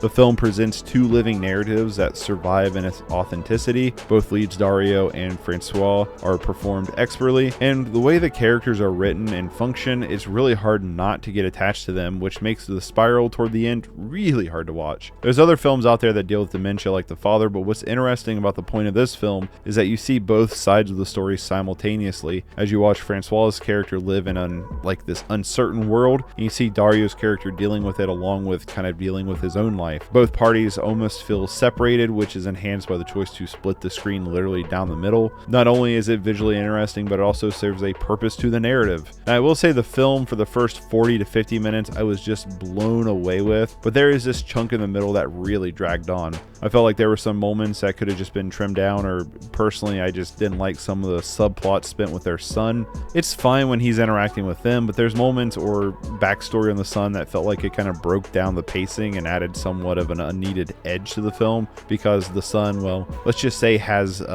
some habit choices. Still though, I really enjoyed the film and felt like I got a genuine and unique experience from it. It's kind of a case study in visual presentation. It's really well shot and the performances are great as well. There's a real sense of meticulousness that comes to the actual shooting of the film that kind of feels somewhat unmatched. This is also one of the films that could go up or down on a second watch, but I will be giving it a second watch when I feel like being devastated again. And I'm giving this one a 7.5 out of 10.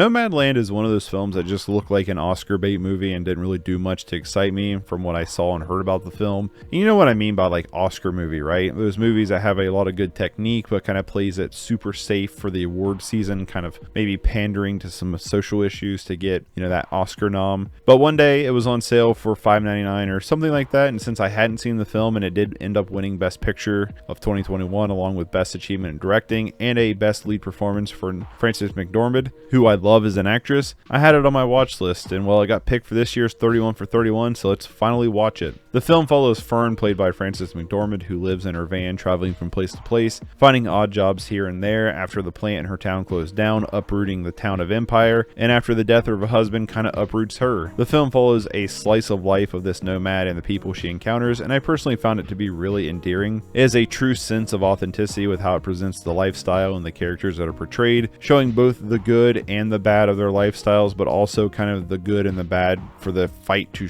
like struggle to survive both physically and mentally. Fern is a great lead character. She is very easy to empathize with, and she's so charming and charismatic. You want to see her succeed even if she does kind of dwell on certain fears. Frances McDormand absolutely deserved that Oscar because she is so good in this role. From some mannerisms to her cadence and actions, you can clearly understand what the character is thinking without having any dialogue. She can literally be staring out into the empty vast desert and you know exactly what she's thinking. Some of the nomads feel like non-actors, and I didn't do my due diligence into looking into see if they actually were actors or not actors or someone they just pulled off the street, which is something that can definitely clash. Having an actor kind of outclass another performance from someone who isn't an actor on the same level can definitely feel like it kind of breaks the illusion. But here it kind of adds this breath of authenticity that really helped kind of ground the film, because even if they are non-actors, they are very believable in the dialogue and the life that they live, that it does kind of help ground Frances McDormand's character and make her even more believable. The film never tries to be overly dramatic, kind of never has heightened drama. It kind of stays very grounded, which for me really helps sell the film. There's no major conflict, there's no major turmoil. It's literally just like a slice of life, and the major conflict is just watching Fern kind of navigate through her life. The film looks amazing. The cinematography by Joshua James Richards was great. The film really captures the beauty of the land, but also has this documentarian feel to it, which kind of just really does fit the story. One of the downsides would just be the music, because looking back I couldn't tell you if there's any music in the film or not.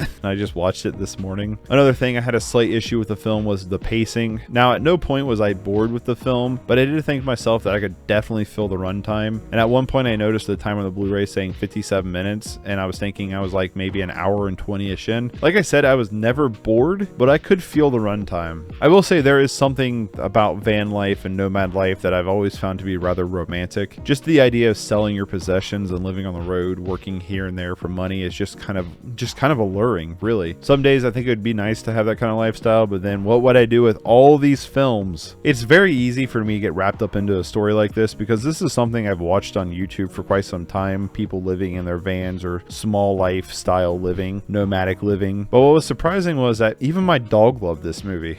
No joke, Lemmy, my dog, watched this entire movie with like no sleep, no nothing. Like he literally just sat on the couch next to me and watched this entire film. We have this running gag between me and my wife about Lim's rating system, where I even did a video on this, where he has the sleepability scale of how much he sleeps through it, the playability scale, how much he's bored, wants to play, or the watchability scale, which is where he actually watches the film. And he straight up, I am not kidding you, from start to finish, watched this movie unflinchingly. I don't know what it is about this one, but he just laid on that couch and watched the screen. He says it's 2 paws up, and for me it's an 8 out of 10.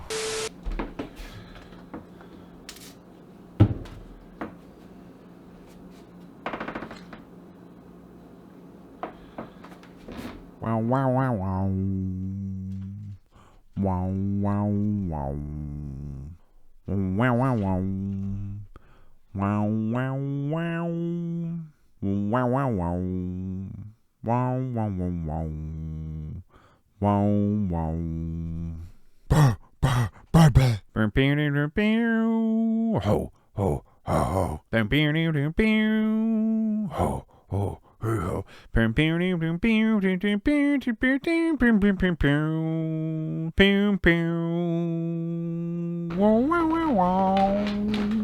The Man with No Name was one I was pretty excited that got picked. These are films that have been on my watch list for a long time, and while I've seen the good, the bad, and the ugly, it was on TV and a super long time ago, so I'm pretty excited to revisit it.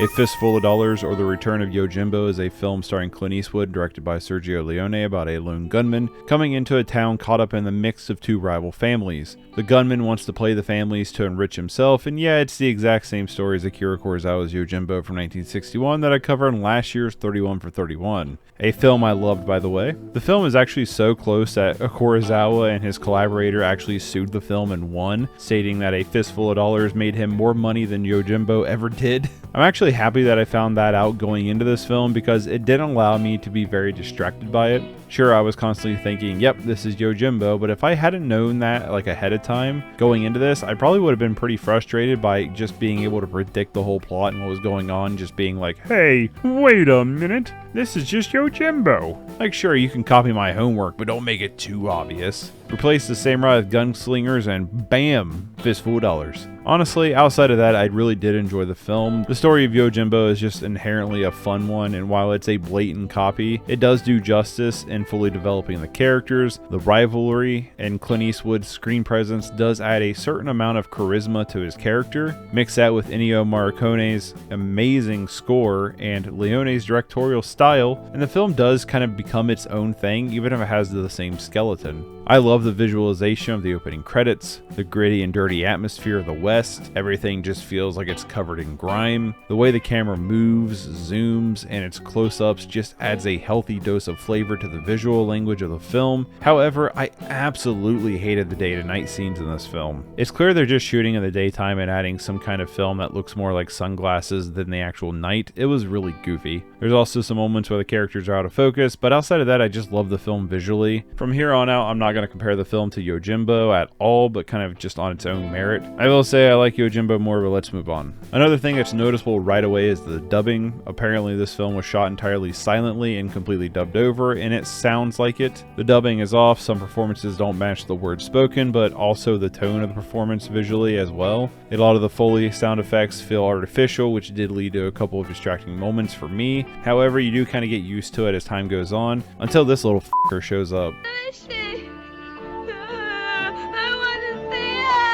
That's just downright funny bad. The dubbing kind of reminds me of like Giallo dubbing, if that makes any sense. Still though, I just found myself into this film. Like, yeah, again, we're plagiarized, but an inherently gripping story that leads to a lot of fun moments, and our main character is just fun to watch. Not to mention, but he's also kind of like a superhero in how he just like beats everybody. The performances, despite some of the dubbing, is pretty solid across the board. The main villain, Razor Ramon, just kind of is like a loose cannon villain that presents danger at any time he's on screen. The film can juggle the dark grit with some comical moments really well, and in terms of pacing, this film just flew by for me. Now, this is the shortest film of the trilogy, but it really did just go by for me. While there's not a real origin of blood when people get shot, the action set pieces are still a lot of fun, and there's some really cool stylistic choices when it comes down to how they show the gunslinging. There's just a vibe that this movie gives off that just feels fresh and unique, despite it being from the 60s and being a genre that, while fun, can be rather generic. I mean, spaghetti westerns, that is. This is just one that has its own flavor, and you can see that in the rest of the trilogy kind of get carried over. For me, Fistful of Dollars is an 8 out of 10. I enjoyed it a lot, despite basically already seeing the film in samurai form, but it was a good western that's a lot of fun, so it's an 8 out of 10.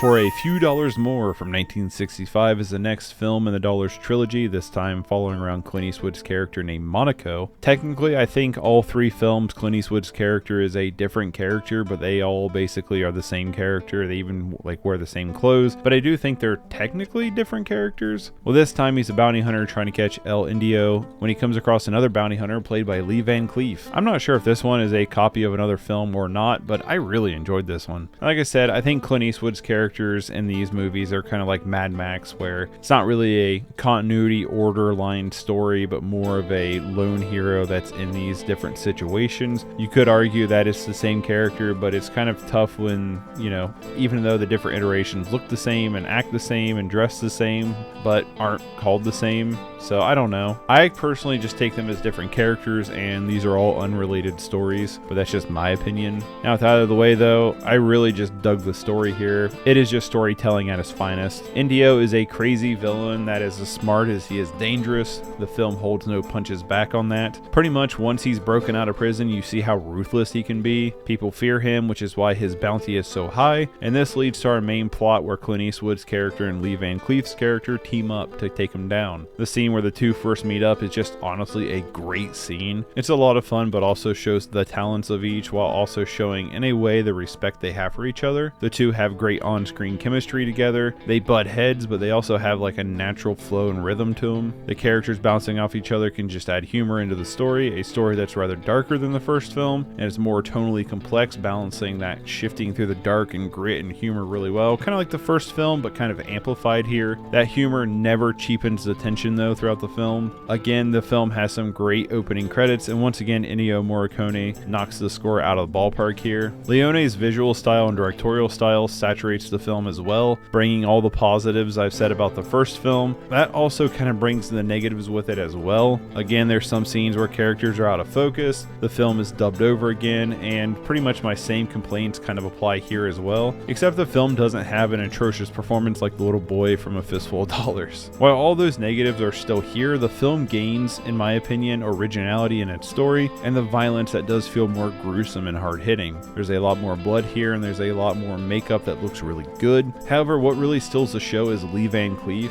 He is amazing here. His character gets probably the most backstory and has the most closure as well, just, not getting into spoilers of it. The film just doesn't need to spoon-feed you exposition. There's a scene towards the end where Van Cleef is showing a lot of emotion and pain while showing as little of it as possible physically. You can literally see it all in his eyes and slight facial tweaks that just really hit me. I was just blown away with his performance in a way where he kind of just outshined Eastwood here. Not saying Eastwood was a slouch either. They gave the man with no name a lot to work with in this film, giving him more dialogue but also a character to bounce off of. This entry being about 30 minutes longer, it honestly felt shorter to me than the first film. We did watch A Fistful of Dollars and A Few Dollars More back to back. Didn't have enough time to get that GBU in, and while the films can kind of blend together due to their almost same cast and tone and style of movie, I just felt like this film whizzed by a lot quicker. Both films are pretty much close in how I would rank them, but I did like For a Few Dollars more so than A Fistful of Dollars, which is why I'm giving it an 8.5 out of 10. This is one that could go up on a second viewing, but I'll definitely be rewatching this one again.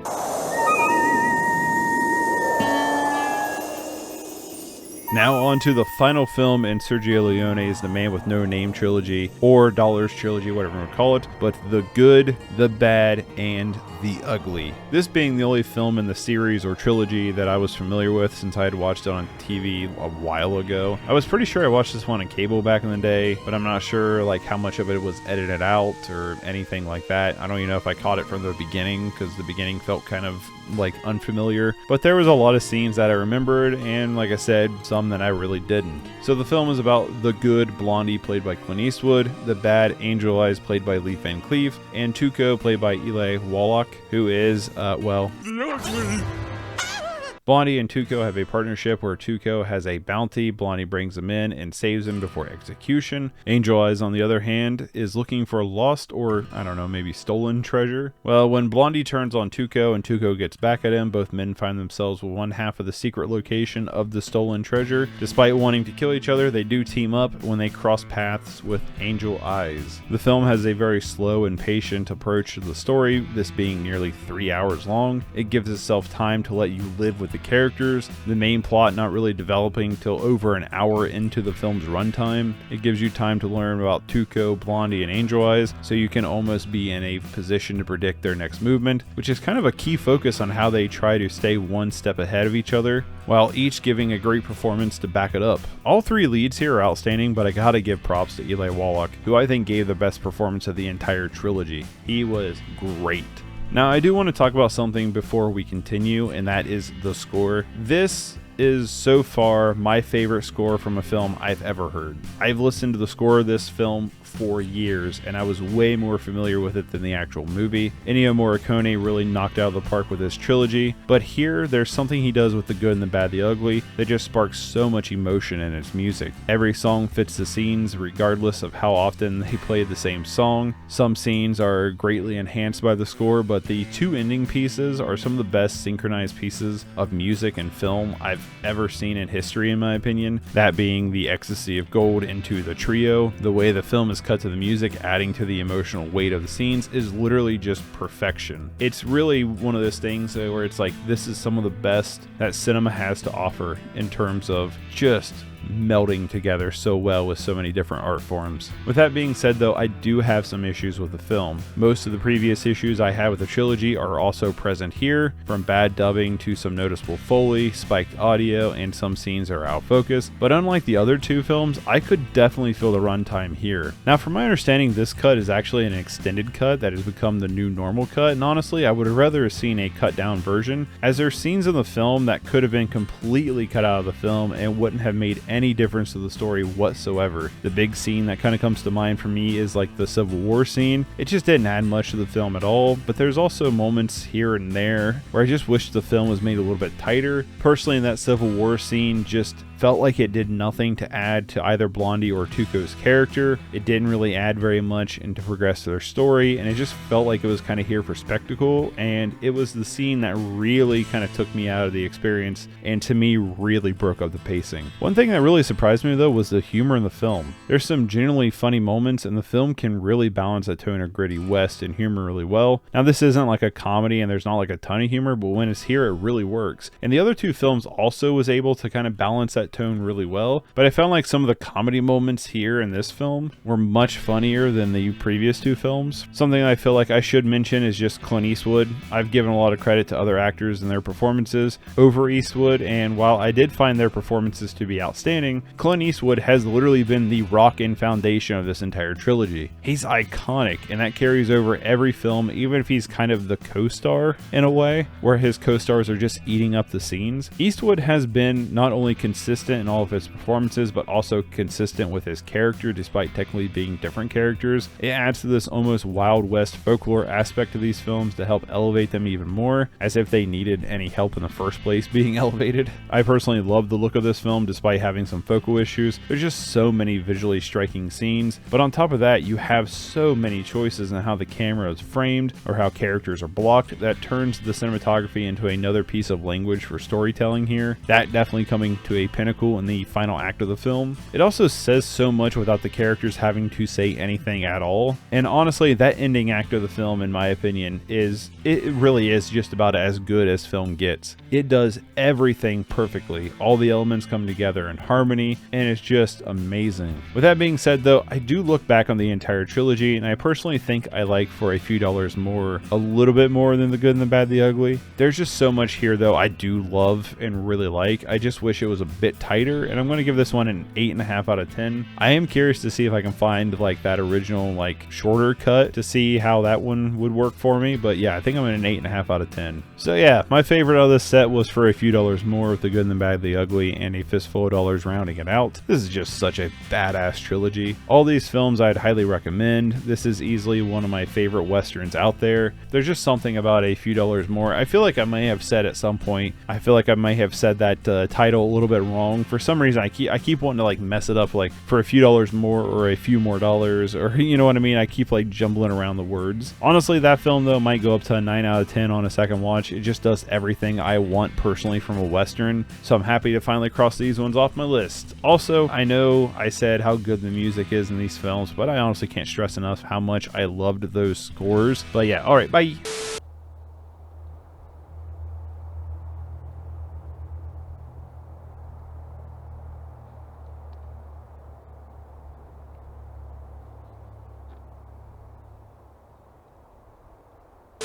The First VCR and Cassettes Go Hi-Fi is a double pack or double feature of documentaries put out by ETR Media. That's a partner label to Vinegar Syndrome. These are documentaries that I knew nothing about, but a buddy of mine was selling their copy, and I decided to get it despite him and his wife telling me that they're boring, and well, yep, Yep, they were right. You guys were right. Both films were written and directed by Dwayne Buckle and is narrated by Miles Wright. Both are about 42 minutes each, and both are incredibly boring. The first film, I guess it probably doesn't really matter what you kind of start with, but I started with the First VCR. This is a short documentary diving into the invention of the VCR or video cassette recorder, which helped launch the home video revolution, and how this piece of technology has influenced the modern world of today. Do you remember being back in school when they would like wheel in that old tube TV cart with a VHS player and you're like, ah shit, it's Bill Nye the Science Guy time. Boo, boo, boo, boo. Yeah, this isn't that. But then instead they just show you a boring slow drip documentary about something super not interesting, and you felt immediately disappointed, followed by what felt like an eternity of slow death. Yeah, this is one of those. It's basically like a safety video without the goofy acting.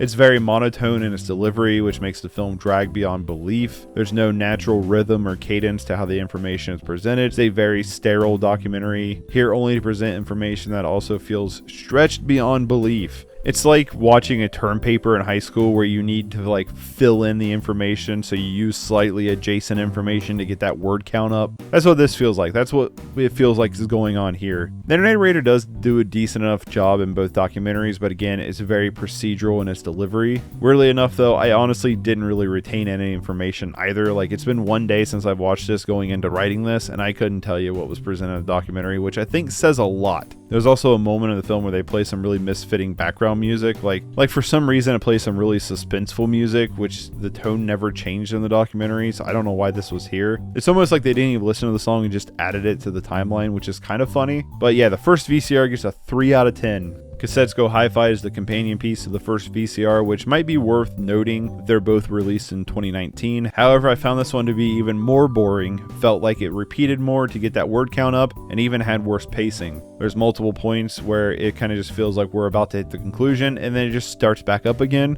It's almost like it was like, oh shoot, once we edit this down, it wasn't long enough. Here, add this. It's really strange and makes the runtime feel super long. I have the same issues as I did with the First VCR here. I feel like cassettes presented even less information than VCR did, with a lot leaning into speculative resurgence of cassettes. It almost tries to come off like the artists are returning to cassettes because of the quality, but let's be real, they're only returning because of nostalgia. Look, I grew up with cassettes, I love cassettes too, but the quality isn't as good as vinyl or even CD. They're a pain in the ass to use. Like, let's be honest, like, you try to hunt and peck for a song, it was a pain in the ass to try to find track 5 on a cassette tape. Sure, when a band I like puts out new material on cassette tape, it's a cool little collector's item, but it's probably going to stay wrapped up because I'm buying it as a collector's piece. If I wanted to collect the music and listen to it, I'm probably going vinyl all day. Cassettes doesn't have the same aesthetic that VHS tapes do. They don't really color the tone that much like a VHS tape colors the footage. There's a certain difference in quality that VHS adds to kind of give it that nice little spice of life that cassettes don't really do. Similar enough though, doesn't really make them worth the effort to use them. Outside of that, this documentary is here to present information about cassettes, and while it does talk about the origins, I feel like most of the runtime is padded with filler. I don't have much to say about this one because pretty much all the negatives of VCR apply here. Let me get that word count up, boys. Both of the documentaries, in my opinion, aren't worth watching, and if you want to know the hard facts presented here, then just do a quick wiki read while on the toilet. You can find a much more condensed piece probably on YouTube with probably more engaging energy. And I'm giving this one a 2 out of 10. Couldn't recommend either of these. Bye.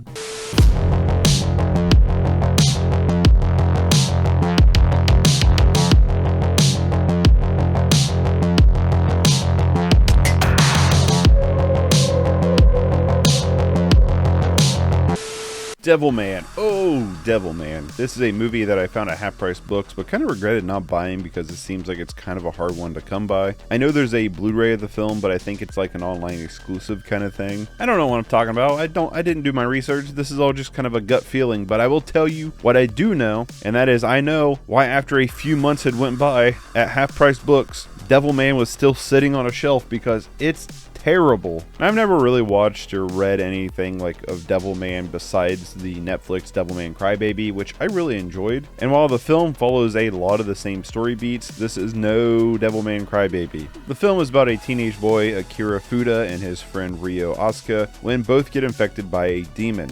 Akira decides to become the Devilman to fight against other demons. When the demon outbreak happens, infecting a lot of people, becoming a global pan. Whoa. Let's not get shadow banned here. I hear the Shadow Realm's lovely this time of year.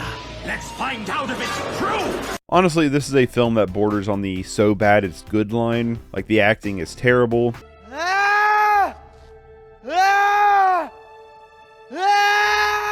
Give me a T, give me an I, give me an S, give me an M, baby tism. The CGI is hilariously bad on so many levels. It honestly kind of reminds me of like Beast Wars. I mean, look at this transformation. I mean, this is one of those films I could easily just show clips of it and walk away, and I would probably be totally justified in my rating.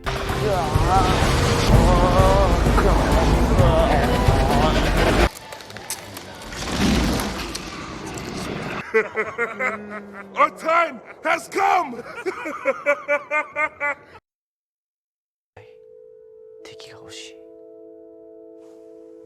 Miki-chan! なんでお前笑ってんだ殺してくれよ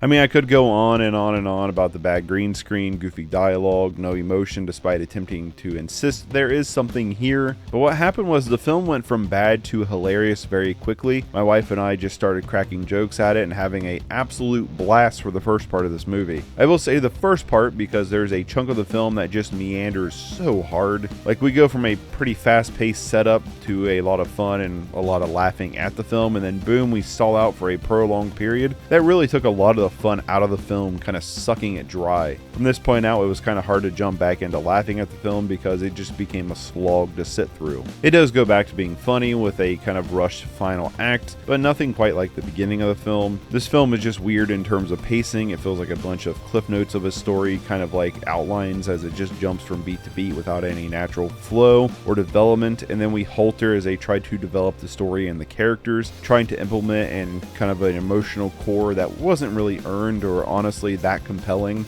Then the final act of the film, we're back to kind of the Cliff Note version. It really insists that this is an epic story, but it's just a goofy goober with some knee-slapping effects. Anime and manga stories are really hard to translate into live action because you get so many liberties with the medium that's kind of lost in translation with live action. A story like Devilman is so fantastical that I'm not sure it really survives the real world, considering the film is from 2004 and the CG isn't quite what it is today. I'm not even sure with today's standards of CG it would work very well, just because you're selling 90% of the movie having to be CG, and you kind of condense a pretty hefty story into a smaller runtime, whereas if you had like a series to flesh it out, you could probably do it a little bit better, which is what I think brings a lot of the pacing issues for films that are kind of in this genre of adaptation. Honestly, this is a pretty terrible film that I don't really have anything positive to say about it, other than the turtle demon design was pretty cool. I guess if you can say making fun of the film is a positive, then there is that. This would make for a pretty great party movie, has some decent background noise, but I don't see myself ever sitting back down to watch this one again. Sure, it's somewhere in the realm of so bad it's good, but it's mostly just bad, and it's a 3 out of 10.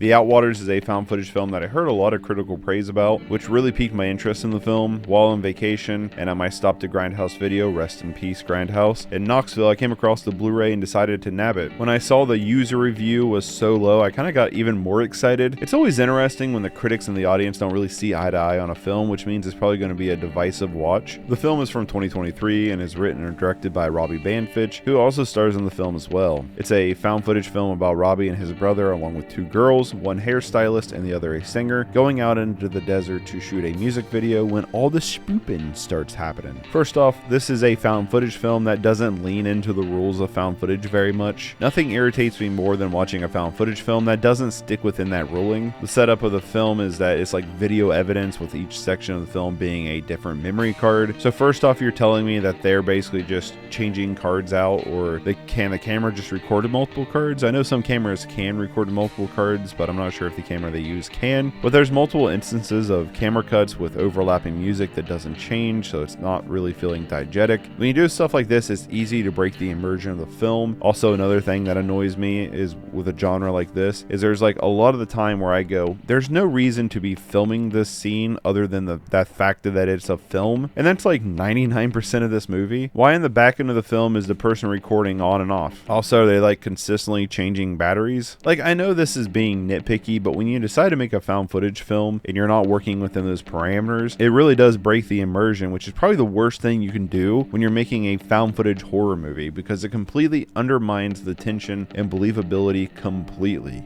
Another thing that really annoyed me with the film is that there's just so much of this film is shot in the dark with only a circle of light from a flashlight. This could have easily been used to do some really creepy moments or scares. Like, you could have played into it, but so much of it is just spinning around with a flashlight, or like just the flashlight's laying on the ground or a bush. Like, yeah, you do get some interesting things with that concept at some points, but they're very few and far in between. These long periods are basically just watching a black screen with everything happening through the audio. That honestly kind of feels lazy to me. Like, I understand that in the desert like this, at night, the flashlight is going to be your light source. It adds to the realism of the whole found footage thing, but as a viewer, it can lead to frustrating moments, especially when you feel like they're doing this to more or less hide the budget rather than to do something cool with it. Maybe it's because I don't really buy into the realism of this film, so it comes off more as like a cheap move. Like, no lights, people will scream, and boom, light and blood. I will say there's very little character development, so you're never really invested into any of the cast. Most of the film is just the cameraman, and while it would make sense that you wouldn't really learn very much from found footage about the main cast, you don't really spend enough time with them to organically get the gist of them either. So when all the spoopy stuff happens, you don't care. I'm not going to go into spoilers with this one, but there are some interesting ideas toward the end of the film that I don't really think they capitalized on. And all I'm going to say is at some points I could see the string. There are some conceptual ideas here that are cool on paper, but in practice in this film they just didn't work for me. So much of the film is just random scenes. I felt like it dragged on and on and on and on and on and on and on and on and on and on and on and on and on. This could easily have been a 40-minute movie, and it probably would have been much better for it. The gore effects, if you want to call them that, just boils down to actors literally rolling around in fake blood, and that's pretty much it. I don't know. I wanted to like this because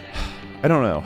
I wanted to like this because there's some interesting meat here for a found footage film. I went on Metacritic to read some of the positive reviews, and I don't agree with them. Pretty much everything positive they got out of the film, I didn't. I didn't find the film atmospheric, scary, or nightmarish. Sure, it's experimental, but that doesn't always mean it's good. And for me, it's a 3 out of 10.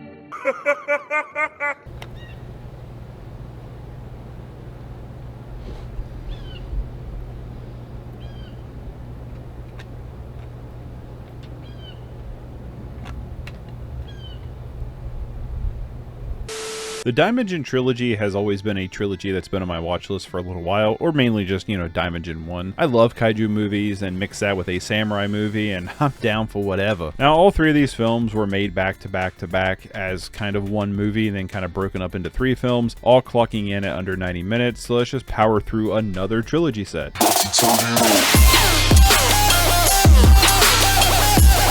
The first Daimajin film, Daimajin, released in 1996, follows a small town in the mix of a lordship coup. The prince and princess, along with their guardian, flee for safety during the coup, living near a large statue that the town folks believe is a god. After 10 years, the brutal lord finds the hidden prince and princess, and through his oppressive brutality, the statue comes to life and kaiju mayhem begins to happen. Most of the time with these kaiju films, they focus a lot on the human element to kind of save them from more of the kaiju parts of the film. In my past experiences, these storylines are often kind of amount to nothing more than to kind of just get to that creature carnage. That's not really the case here. The film has a compelling story to start with. The film wastes no time and throws you in the middle of a violent overthrow, establishing motives and characters quickly and effectively. The film looks gorgeous and is well shot, which immediately pulled me in and kind of impressed me. The costumes look great despite some obvious fake top knots. And in the first act, I honestly just forgot this was even a kaiju movie as I was so wrapped up into the political chess game that was this coup. There's a real sense of danger for the prince and princess, and the action is handled pretty well. However, the film then comes to a grinding halt. We have a really good, impactful opener that leads into an extended second act that really does a whole lot of nothing. It technically pushes the plot along in the sense that you see the main characters do a few things, but most of what is here is just amounts to very little of anything. Characters don't feel like they really grow any more than that wasn't in the first act, besides the passage of time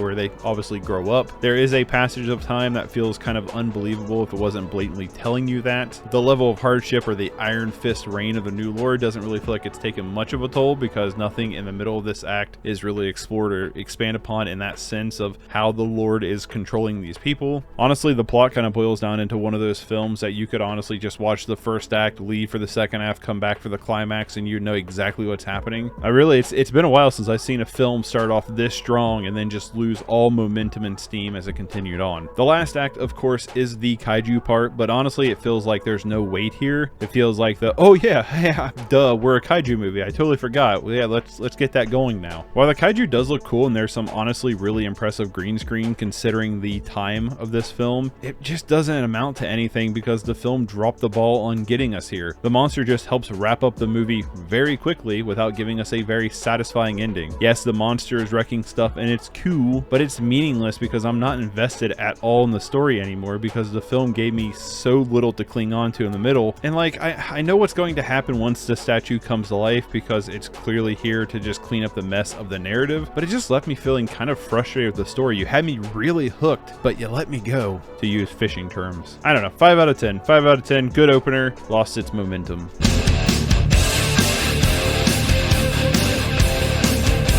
Return of Daimajin, the second film in the Daimajin Trilogy, also released in 1966, which according to the IMDb trivia, the three films were made at the same time but released different years, but everything I see says 66, so I don't really know what's going on there, but basically it's the same film as the first one. The film follows a small lakeside town when a evil warlord comes in and brutally takes it over. The remaining townfolk pray to their god, Daimajin, to save them, and well, yeah, it's the same thing as the first film. It's kind of like the Lego versus Mega Bloks argument where it's the same thing, but let's be honest, Legos are better. And Return of Daimajin is clearly the Mega Bloks. The film has the same narrative structure as the first film, even kind of faltering in that second act like the first film. I mean, look how similar these two clips are. I literally thought it was reused from the first film and the second. But unlike the first film where it had a compelling opener, that's not really the case here. The film meanders from plot beat to plot beat trying to get to the headliner Daimajin, which only takes up like 10 to 15 minutes of screen time. This time around though, I will kind of applaud the film for trying to be a bit more ambitious with its special effects, but the green screen is much more noticeable this time around. Practically though, there's a lot of cool practical effects that were pretty interesting on how they were done. While it may be ambitious and there were some good ideas in this final act, it's kind of in service of nothing. Again, it took so long to get here with nothing for me to care about or to latch onto that when the destruction comes, it's just kind of here, I guess. It's so close to the original story that it's predictable and kind of feels like I just watched it, which made the runtime drag even more, even though it's technically shorter than the first film. Very early on, I was just like, are they just doing the same thing as the first film? And yeah, pretty much, they just totally copied the homework. Sure, they changed a little bit, but it would be pretty easy to just content ID it. There's some cool visual moments toward the end. There's definitely some cool poster shots for sure. I do feel like the action isn't handled as well as the first one personally. This feels more like actors with toy swords than trained swordsmen. Not saying the first film was any Kurosawa film, but there is a noticeable choreography difference between the two. I get the general theme that these films are going for, but I do kind of feel like they have a bit of an identity crisis where they don't know if they want to be a samurai film or a kaiju film, and instead of trying to blend both, they feel like just two different halves that are half-assed. And I'm giving this one a 3 out of 10. So far, this has been pretty disappointing, so I'm hoping the third one can kind of pull it together for me. I killed it, it's murder.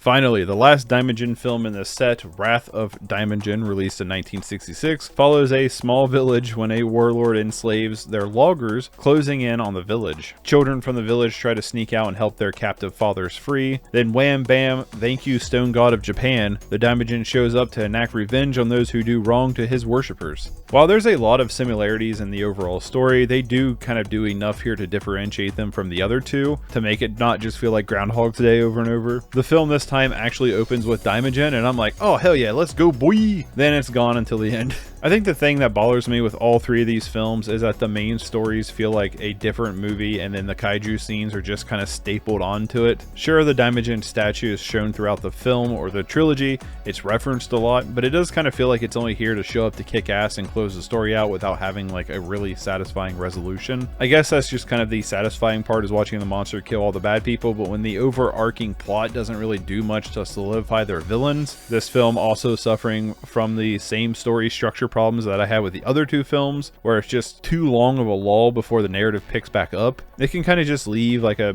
bit of a sour taste in my mouth, where it's like, I just don't feel like I got much out of this. We just spend too much time getting to the end of these films, where I feel like they might have been a lot better if they were just like 40 minutes a piece. All three films have decent setups, but kind of fumble the way they get to the finale. The film also kind of has a more childish nature to it, which I guess kind of makes sense considering the main cast are children, but it definitely leans into being like something more for kids compared to the other two. I'm saying this mainly because there are just, for me, some failed attempts at humor. I will say this though, this film was willing to be even more experimental, which went a long way when it did come up. There are some dream sequences. The film attempts Daimajin to actually interact with people other than just green screen. Those scenes are kind of goofy and fun, but they're refreshing compared to the other two. Also, having snow makes a lot of the scenery pop and allows for some cool shots with Daimajin, even if it's not really scaled properly. Like, gosh darn, those flakes would be like the size of a tennis shoe for us. There's also a weird scene with a narrator that never really comes back. It just felt completely unnecessary and out of nowhere. Also, there's a fun random jump cut around 45 minutes in or so. I don't know why jump cuts are just so jarring to me in films, but like, I just always find them jarring and kind of funny. A final thing I noticed is that it seems like all three films use the same one sound effect for Daimajin walking.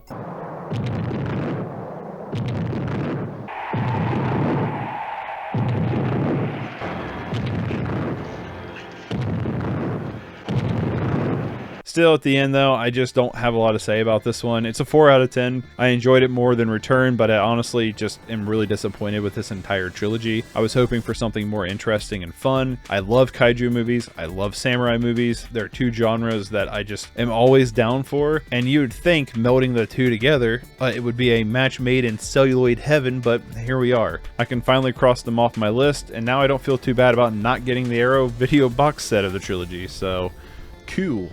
Bye. Kill shot. Reload. Reload. Heart shot. You shot a doe. The Deer Hunter is one of those classics that I've just never really gotten around to seeing. It's easy to see scenes of the film just kind of being germinated around because of how popular the movie is, how much of an impact and how well regarded the film is. It's definitely a part of the pop culture zeitgeist, especially when you're talking about film. The film stars Bobby De Niro, Christopher Walken, and Meryl Streep. The film follows a group of men before getting deployed into the Vietnam War, and then kind of the effects of war. It's a long, over 3-hour film that pulls you through what feels like a pretty grounded depiction of a small town American life. We spend a large part of the first act of the film just kind of following the main cast, establishing their characters before they're separated, and then the film just immediately throws you into the bellows of war. I do love how the film arc transitions, especially the film before we go into Vietnam. It's a perfect transition. There's a lot of attention attention to detail and foreshadowing. It feels like everything in the first part of the film is very rewardingly brought back in the second half of the film. It's one that on like multiple watches you could probably get a lot out of. The cinematography is absolutely gorgeous to look at. There's so many picturesque shots, but also there's a good amount of emotion in the contrast and framing of the scenes. There's images of foreshadowing as well. It's a film that feels rich in its details without calling too much of attention to it to kind of distract you from the narrative, letting you kind of sink into those performances, which are classic to say the least. Robert De Niro and Christopher Walken are outstanding and provide some of the best scenes in film and acting. There's multiple scenes in the film that are iconic thanks to them, but there's really something that should be said about the rest of the cast as well. Everyone in the film feels incredibly believable. It's easy to see actors on the screen, but the rest of the cast truly build this community the film is set in. There's history between the characters that are organically grown and not kind of like explained through exposition. By the way characters interact with each other sells their shared history, which is backed up by realistic and believable performances. It's these performances that really help ground De Niro and Walken to help fit into this world despite them outclassing everyone. This film was a huge Oscar film at time of release, winning several awards including Best Picture and Best Supporting Role for Christopher Walken. I keep saying say Walken, it's just Walken, but Walken.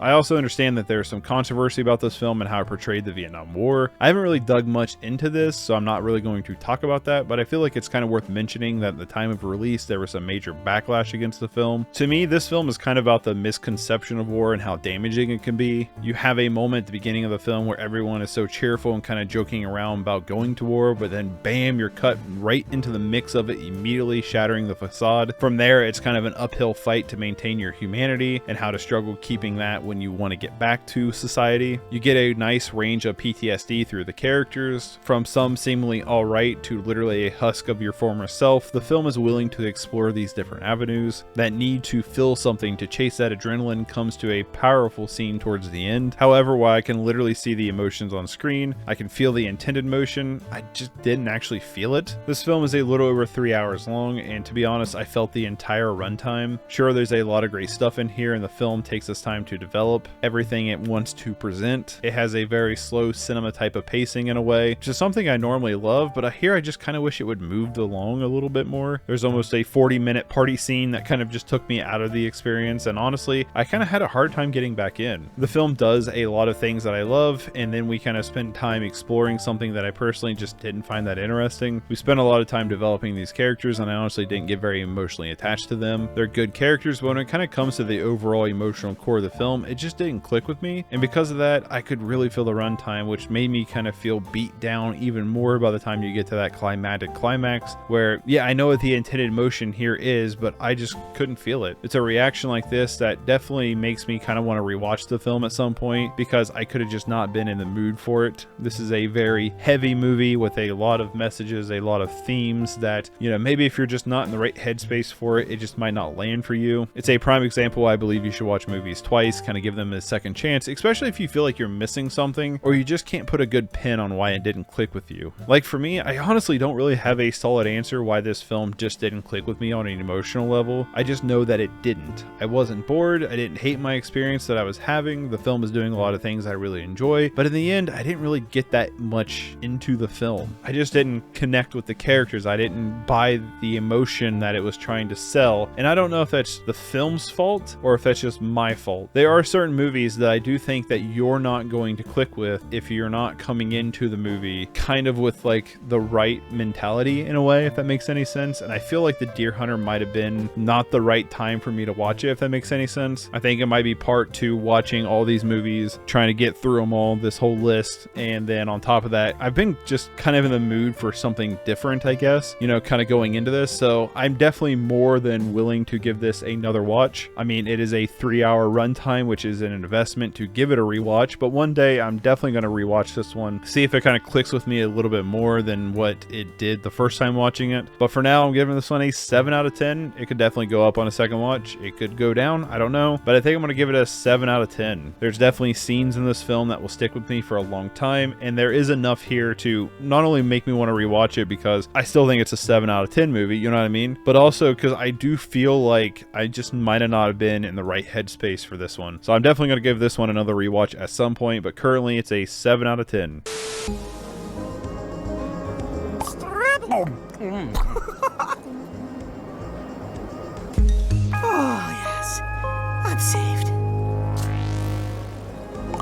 This? Pretty neat, huh? I watched the first Fantastic Beasts and Where to Find Them back in theaters without really knowing much about the wizarding world. I had seen the first 2 Harry Potter films when I was a kid, but that was pretty much it. I didn't know until sitting in the theater that this was even like tied to Harry Potter. I just went in because, you know, magic movie and my buddy wanted to go. I remember enjoying the first film quite a bit, but just kind of never got around to watching the sequels that followed. Jump years later and I finally dived into the wizarding world after reading the Harry Potter books, and I adore this world and its characters and dove into the films as well. After just melting away with Harry Potter, I felt myself kind of wanting more from this universe, so I turned to the Fantastic Beasts movies, but never actually like sit down to watch them because we wanted to plow through all 3 movies in one sitting, which is definitely a time sink for sure. Well, with Crimes of Grindelwald being picked for this year's 31 for 31, it was time to sit down and watch them all. I'm back.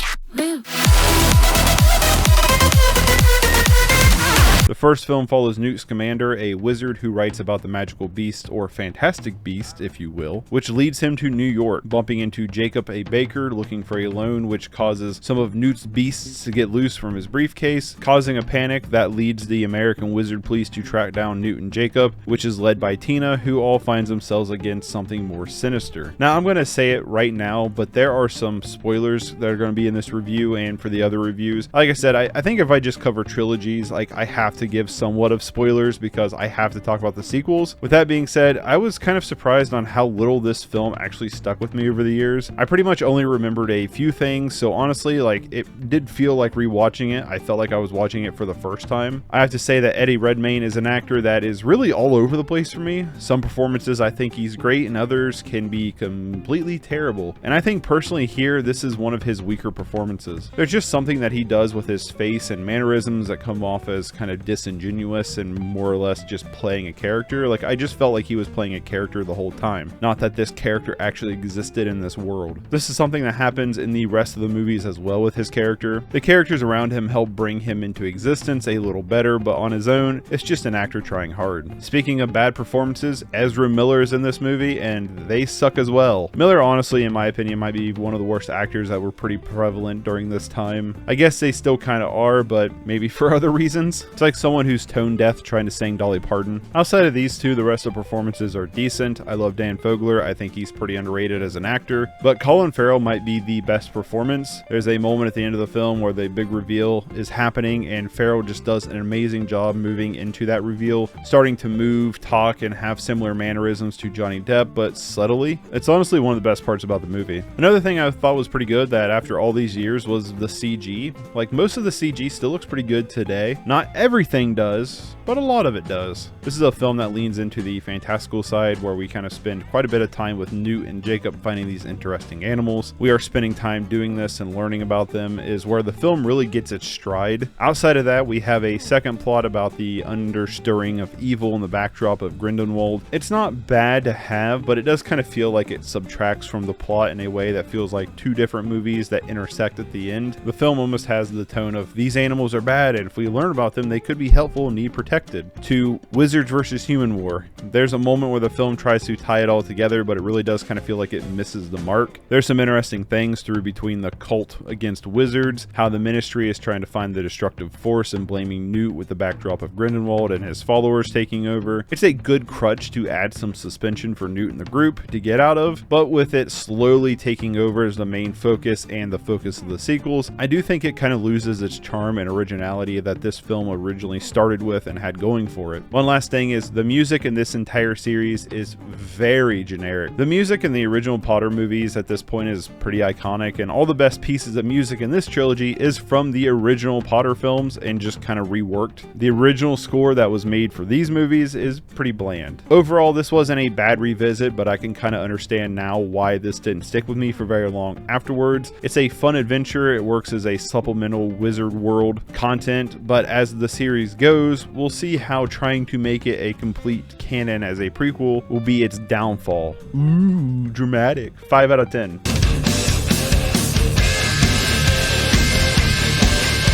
The second film, and the one that was actually picked for 31 for 31, was Fantastic Beasts: The Crimes of Grindelwald. That is like a hard word for me to mush together. Grindelwald. Jeezy Pete, I don't know why I can't say this. Grindelwald from 2018. For some reason or another, I didn't see this one in theaters. I'm not really sure why. This came out in a time where we were going to theaters on a regular basis, and after liking the first film, I'm not really sure why I didn't go see this one. This time around, we follow Newt and the crew again as we are introduced to a young Dumbledore played by Jude Law. Grindelwald is in the midst of gathering his followers, wanting Creedence Clearwater Revival to join him. The film is mainly about Creedence Clearwater Revival trying to find out his origins and who he is. While the film is called Fantastic Beasts, there's a reason it's so small in the poster, because there's hardly any Fantastic Beasts here. There's like 2 new ones and that's it. Sure, some of the familiars show up, but this film is really should have just kind of dropped the whole Fantastic Beast parts of its name. I get why it's here, because people will get too confused to realize that this is actually a sequel, but it does kind of really pull away from what I consider was the more interesting aspects of the first film, kind of leaving behind a less focused narrative that's kind of similar to the first series, like the Harry Potter series. There's a big bad wizard and the crew needs to stop him. I will say Depp does a good job here as Grindelwald, but the problem here is like majority of the story,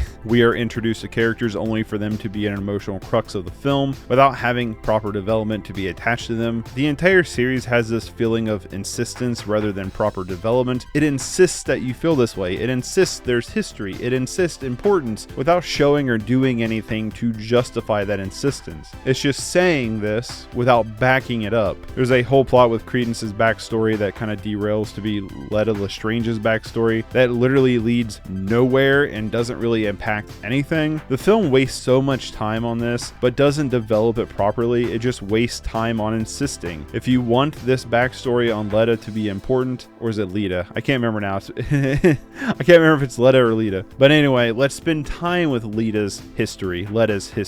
Let's spend time in this past to grow this. It's annoying you just insist it and waste my time without doing anything. It's annoying you split the story in so many directions, only telling me to feel this way rather than making me feel this way. You're splitting the story of like full seasons worth of content in 2 hours, just giving me the cliff notes. You don't have time for everything you want to do here, so you just end up wasting my time by not developing anything. Then you lead to a point that means absolutely nothing. There's no resolve here. It's a bait and switch. I originally gave this a 5. This is like one of those movies that's a 5 out of 10 when you finish watching it, but then you kind of start to think about it more and it just kind of crumbles. And that's kind of what happened when writing this review. I started to think about things and now I'm just kind of annoyed. There are things here that's not awful though. For the most part, most performances feel better here. The new beasts we do see is interesting for sure. I think most of the CG is held up pretty well, and I do like the ending set piece with Grindelwald.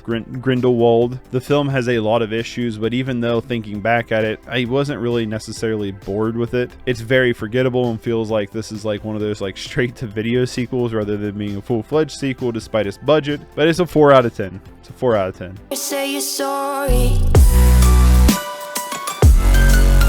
On to the third film, and probably the last we'll see from this series because it did so poorly at the box office. Fantastic Beasts: The Secrets of Dumbledore. Let's get this out of the way right now. Calling this a Fantastic Beasts movie is kind of obnoxious because this is just a Dumbledore movie. Sure, there's a Fantastic Beast that's kind of the MacGuffin of the film, but the film doesn't even feel like Newt and the crew are the main focus, but rather just crutches to get the story plot along. The story this time around is the history of Dumbledore and Grindelwald, mixing Grindelwald's rise to power and Creedence Clearwater finally getting his revival. The film is surprisingly small considering most of the film was shot under COVID restrictions, but this one definitely feels more like a straight-to-video sequel than the previous one. You don't get large-scale blockbuster moments much. Most of the film is like the main cast split apart, so a lot is like 2 or 3 characters doing things. You can definitely tell they were working around COVID restrictions. Also, like the last film, this film just insists on everything. They don't take the time to naturally develop it. They just go through some exposition insisting this is the emotion, you should feel this is the consequence, these are the stakes, without doing anything. It's constantly frustrating without much going on in terms of actual plot and character building or thrilling set pieces. It's super boring. There's just nothing going on here. Now let's talk about the elephant in the room, Johnny Depp.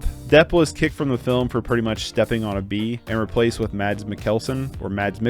I've heard the name, or Mads Mikkelsen. I've heard the name so many different ways. I love Mads personally. He's probably my top 10 favorite actors, but unlike Farrell at the end of the first film, Mads doesn't even try to act like Depp. So you're telling me this is Grindelwald we've spent 2 other films with when he has 0 mannerisms? Not to mention he looks nothing like him. The messed up eye is way more subtle. The hair isn't Spider-One blonde, and he is not as pale as my belly anymore. None of this is brought up, which is really frustrating. It's frustrating because we've already established that Grindelwald uses disguises. You could have just mentioned that his face while Depp was just another disguise, but you didn't. It would have been so simple just to do that, but no, the film just ignores it, hoping you will too. But even the mannerisms are so drastically different, like you can tell this is not the same character. With that being said, yes, it's very distracting, but I will say that I do prefer Mads Grindelwald over Depp's, and if we didn't already have multiple movies with Depp and instead just Mads in the first place, this wouldn't have been a problem, but unfortunately, that's not the case. Outside of that, I have to say that, yeah, again, Ezra Miller sucks, but Jessica Williams as Lally, I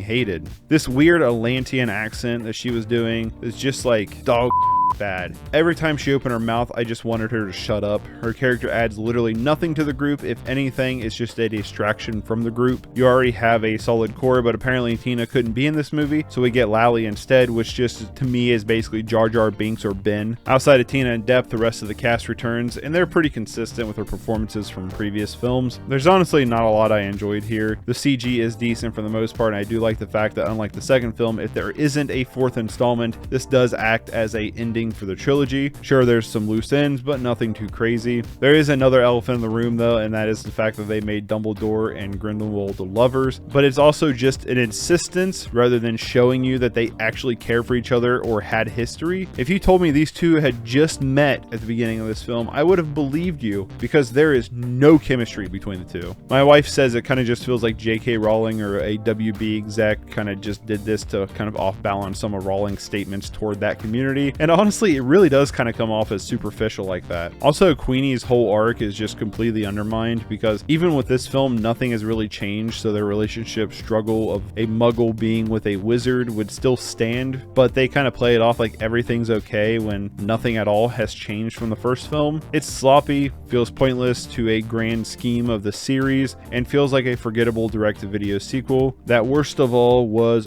boring, and I'm giving this one a 3 out of 10. That 3 might be a little generous, but I do love the wizarding world, the universe, the characters. I just love it. And to start the spinoff that was this series kind of started off pretty decent, but it kind of went down this path that really undermined the charm it had going for it, especially by forcing this to tie into the main storyline and main story characters. It does kind of lose any of its originality. We could have just had 3 films of Newt and the crew chasing down fantastic beasts. We could have a backdrop of environmentalism. You could have relegated the main story that ties into the Potter just in the background as a nice just backdrop, but nope, you kind of had to tie it in, and it loses because of it. Maybe there's not really a lot you could have done with the Fantastic Beasts line. Fine, then just make it one movie and move on. If you wanted to do Dumbledore and Grindelwald story, then do that, but tying the two together only hurts both, and I gotta admit, I'm a little disappointed with the outcome of this trilogy.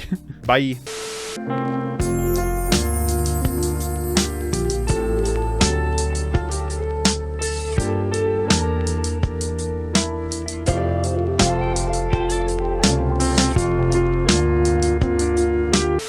Sword of the Stranger from 2007 is actually a more recent pickup for me. It's an anime film that's been on my watch list for a little while now, and I never found it in person until one day I did. Honestly, this is a film I've kind of been kicking myself for waiting so long to check it out, because I absolutely loved it. The film is set in a feudal era where a foreign dynasty has moved in, slowly taking control from the local lord in search of a boy. When the boy is on the run, he runs into a lone samurai with a sword that's kind of tied shut. The boy offers to pay the samurai for safe travels with the dynasty on their tail. It's a story of corruption and political drama mixed with an adventure movie within a samurai action film that has a pretty interesting twist element toward the end of the film. First off, the animation is absolutely beautiful, with the backdrops feeling like they're painted onto the screen. The action set pieces are well choreographed and executed to be enthralling and gripping. There's a real sense of energy, and the different characters all feel like they have different fighting styles, so the fight scenes always feel fresh and different from each other. But in between the fight scenes, we have the world and the characters that are being built that's compelling and engaging. It's easy to get emotionally behind the samurai, the boy, and the dog, but at the same time it's really easy to be engaged with the world and want to see more of it. The world's politics is just inherently fascinating and dramatic. The film spends no time by just throwing you into this world's point of history, but allowing you to spend time in the era that you completely understand the context of it. It also helps to show you ancient Beyblading.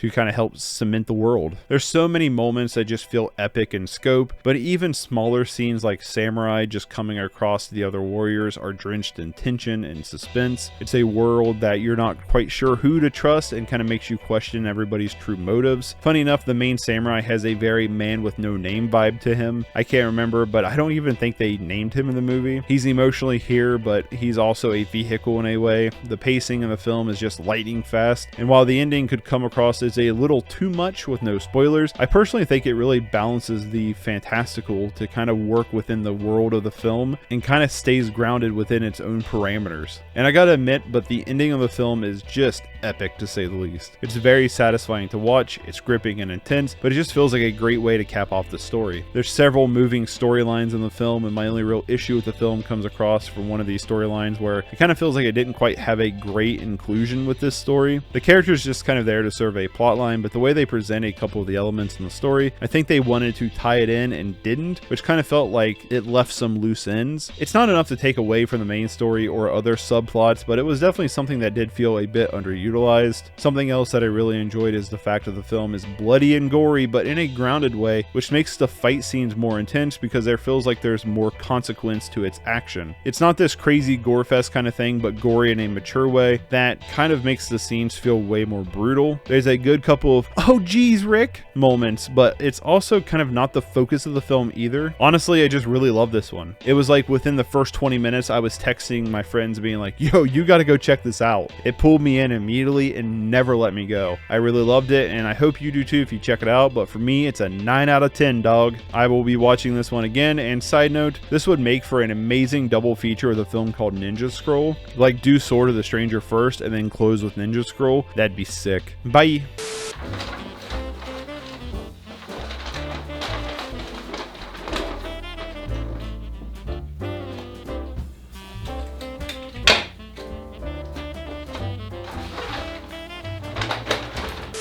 Donnie Brasco. Donnie mother Brasco. You want to talk about a movie I have said on for a long time? It's this one. Like, yeah, I've always heard good things about Donnie Brasco, which is why I picked it up like 36,000 years ago when FYE was still a thing, but I just never got around to it because that artwork just wasn't doing anything for me. I'm a huge fan of mafia movies. I love a good gangster flick. It's probably like one of my favorite genres of all time. There's just something so inherently fascinating about organized crime and how that culture operates. It's just out of the gate compelling stuff. A real life cops and robbers, if you will. But there was just something about Donnie Brasco that just didn't really pick my interest. And what an idiot I am, because I absolutely adored this film. Like, honestly, I've been going through these films and I've been watching other films alongside of these ones too, and I've kind of just had this itch for a good crime drama, and nothing's really like satiated that appetite for me, but Donnie Brasco sure did. The film is based on a real life undercover case by Joe Pistone when he went undercover to bust the family. While undercover, he befriends Lefty, a somewhat hopeless romantic for the lifestyle, who just can't help but incriminate himself. Through trials and tribulations of the undercover lifestyle, we can kind of see the effect it takes on Joe, aka Donnie being played by Johnny Depp, and Lefty being played by Al Pacino. There's also a stellar performance by Michael Madsen as Tony Black as the boss of the family. Honestly, there's not really a bad role in this film. Me personally, I do think that Johnny Depp and Al Pacino, their roles in this film should be brought up when they're talking about their best performances of their careers. And the fact that neither of them were nominated for Oscars is criminal. It's always nice to see Depp play not just Hunter S. Thompson all the time and actually play a real character. I know everyone always says it's Jack Sparrow, but Sparrow is just doing Hunter S. Thompson in Pirate Drag, okay? Funny enough, Depp does come back this year with another based on a true crime movie, or last year I covered Blow, which, yeah, Donnie Brasco is much better than. Pacino, however, ate this movie alive with honestly a performance that should be seen as like some of the best acting ever. He's so natural and charismatic and believable that you can easily empathize with him, even though he's basically a murderous psychopath. Every scene, Pacino just pulls you in and doesn't let you go. You learn so much about the world through his character, just through everyday conversations. The on-screen chemistry between Depp and Pacino really sells the movie and the story. There's just natural chemistry between the two that allow the scenes just to flow naturally when they're on screen together. However, I do have some issues with the film. I know this is nitpicky, but there is a scene that looks out of focus, and the cinematography overall isn't really anything to write home about. This is a pretty average looking movie. There's also a funny slap sound effect as well. My biggest issue with the film is there's a subplot with a lion. I don't really care if it's a real part of the story or not. It feels tonally out of place and just a section of the film that really breaks up the pacing. Now, the copy I have is the extended cut, which doesn't have the theatrical cut on here, so maybe it's a deleted scene, which honestly kind of feels like one of the scenes that would be cut. I'd love to get my hands on the theatrical cut. I personally prefer to watch the theatrical cut as my first viewing, but I didn't have that option here. Regardless, I love this film. Sure, I was a bit primed when it comes to mafioso films, but with that aside, you have a compelling story with intense scenes that makes you question how it will play out. That is, if you don't know the true story like I didn't. Otherwise, it might not have that aspect for you. Every time Depp and Pacino shared the screen together, I was just all in. The film does an amazing job at exploring and explaining the mafia's world and its inner workings without feeling like an exposition dump. The film has some brutal moments, but nothing that doesn't feel realistic. The film definitely could have developed a little bit more of Joe's life outside of his work, but I think it gets the point across, but I definitely would have liked to see more. This film just really gelled with me and really hit the spot. I'm giving it a 9 out of 10. Could go up or down on a second viewing, probably not. I don't think it would go up anymore, but I really loved it. Bye.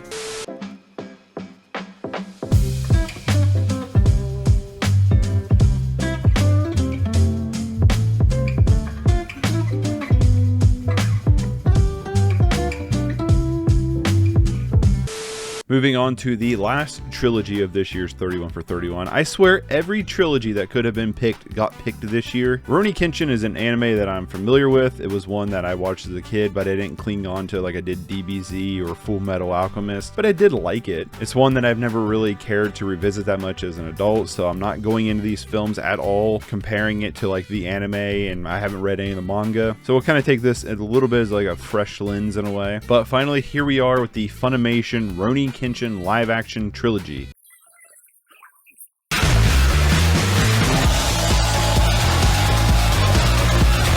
Origins, or Rurouni Kenshin Part 1. Origins is the first film in the trilogy. It's part 1 of the trilogy if the title didn't make that clear enough. The film is the origins about Kenshin Himura, a lone ronin wandering around the world that's caught up in the middle of a war and a transitional period where the way of the samurai is dying out in favor of guns and the new way. There's also a kill sword running around under the name of Batosai, killing cops with his sword. Kenshin runs into Karu, who is keeping up her father's dojo and sword school, who he helps defend her school from a drug lord and his gangsters that obviously want to produce drugs at her school. Kenshin, however, has a vow not to kill anybody and even uses a reverse blade on his sword, where the dull side is actually facing the slashing side and the slashing side is actually facing what would be normally the top of the sword, the side that would face him, I guess. Kenshin's whole I will not kill people is an interesting aspect that leads to some interesting choices and fight scenes, but also at times kind of feel like they treat it like a sharpened blade without blood in the terms of way some people react to getting slashed. I'm sure it would probably still hurt a lot, but it is something that I kind of did notice that made some of the action a little goofy at moments. This is honestly just one of those films that you could just say, yeah, it was good, and just kind of move on from it. I had actually seen this one before within the last couple years, and I was surprised on how much of the film I remembered, considering it's kind of a slightly above average samurai movie. It was like one of those ones, like as it played along, I was like, okay, yeah, I remember this. I remember this, you know what I mean? But if you would have asked me before going into it, I'd been like, I can't remember. Typically, anime adaptations are pretty awful. There's a complete language lost in translation, moving from one medium to the other. There's very few examples of this being pulled off because through animation, you have such an expression through the art form itself. Beyond that, you also have like exaggerated action, facial expressions, vocal performances, even down to like the hair and wardrobe style doesn't really translate very well into live action. However, with this film, they do kind of tone it back from what I do remember from the anime to make it a lot more grounded, while still being able to leave some of the more anime stylings in here, which feels like a nice flair rather than a gimmick.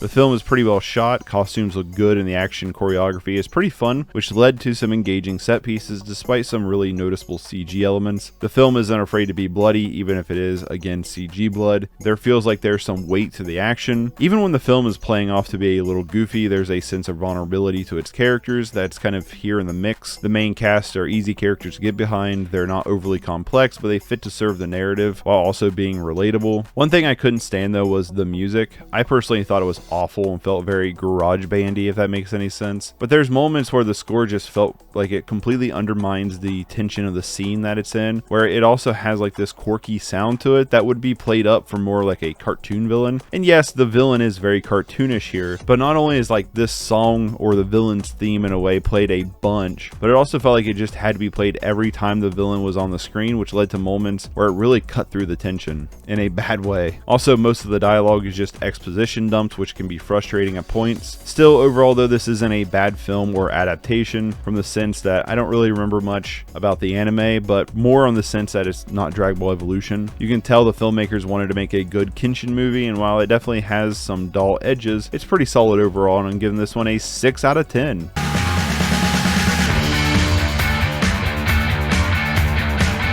On to the second film in the trilogy, Part 2, Kyoto Inferno, released in 2014. And I don't know what's happening here, but I had actually watched this one before. I knew going into this that I had watched the first film, but I thought that's where I had stopped. The first film was the only film I had rated on IMDb, and within like the first scene of this movie, I was like, hey, wait a minute, I've seen this before. Then as the film went along, I remembered a lot more of the scenes. I'm guessing what had happened was I kind of just blurred this and the first film together, despite there being different villains. There were scenes when I was watching this film that I thought were actually in the first film, but somehow when I was watching the first film, I never realized, hey, there's scenes I remember missing. It's weird, but hopefully I haven't seen the third film, but we'll see, I guess. Anyways, Kyoto Inferno follows up from the events of the first film. When Makoto Shishio shows up, a samurai covered head to toe in bandages because of his burns, the evil sword slinger wants to topple the country of Japan when Kenshin is asked to help take him down. Honestly, Shishio is a badass villain. His opening scene, despite not being too much, does insulate him as a force. He brings so much fire with him, he might as well be taking on the Undertaker.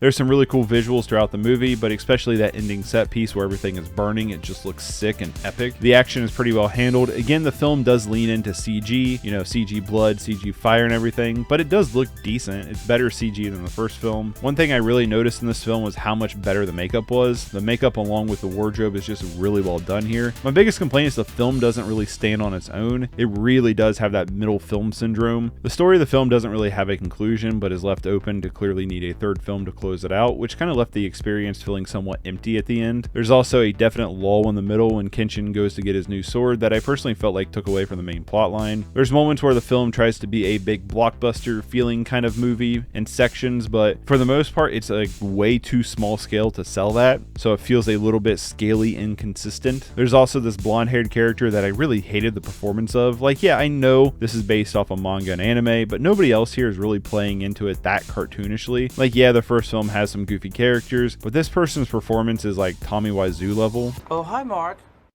Anyway, how is your sex life?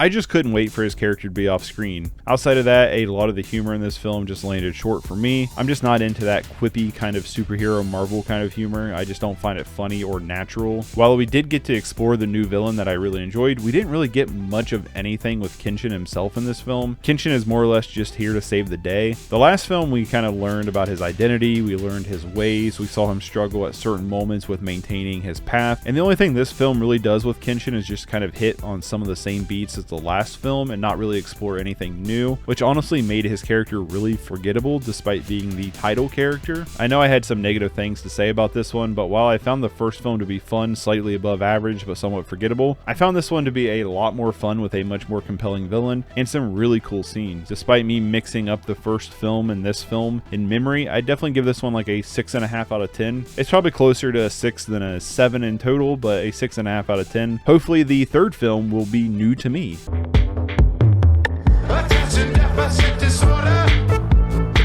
On to the last Kenshin film, The Legend Ends, also released in 2014, brings the story arc with Kenshin and Shishio to a close. And guess what? I actually hadn't seen this one, so nice! The film opens with a young Kenshin as he finds his master, jumping to present day that follows up the Kyoto Inferno. Kenshin seeks his master to regain his will to live and to overcome Shishio. That will eventually lead up to the climactic finale against the Mummy Man himself. I say eventually because boy howdy did this film just meander to get there. At one point I thought thought they just totally forgot about Shishio. This first act is just a slow grind that wastes so much time. Like in the end, it doesn't even matter. But no, seriously, we spend like nearly half the runtime with this pity party Kenshin when just another character comes up and is like, hey yo bitch ain't dead, and he's like, bet. You wasted so much of my time to try and teach Kenshin to overcome this guilt and grief, only to strip it away by saying, nah man, you good, and he was like, fine from there on out. Like seriously? This character literally learned nothing. You wasted so much of my time. Anyway, from there, Kenshin just kind of meanders for another 40 minutes or so until we finally get to that climax. Honestly, coming off the heels of Kyoto Inferno, I had high hopes for this one, and you could almost completely cut out the first and second act of this film and staple the third act onto the end of Kyoto Inferno, and it wouldn't have made any difference in terms of the story. It actually probably would have just been better. Nothing here feels developed. You're only insisting things are bad. You're not showing anything that you didn't already show in the second film. You don't spend time building characters. You don't spend time building an arc. You don't spend time building a fucking narrative. You spend time doing nothing and then solving it with one line of dialogue, basically. I know I'm going a little hard into this one with what my final rating will actually end up being, because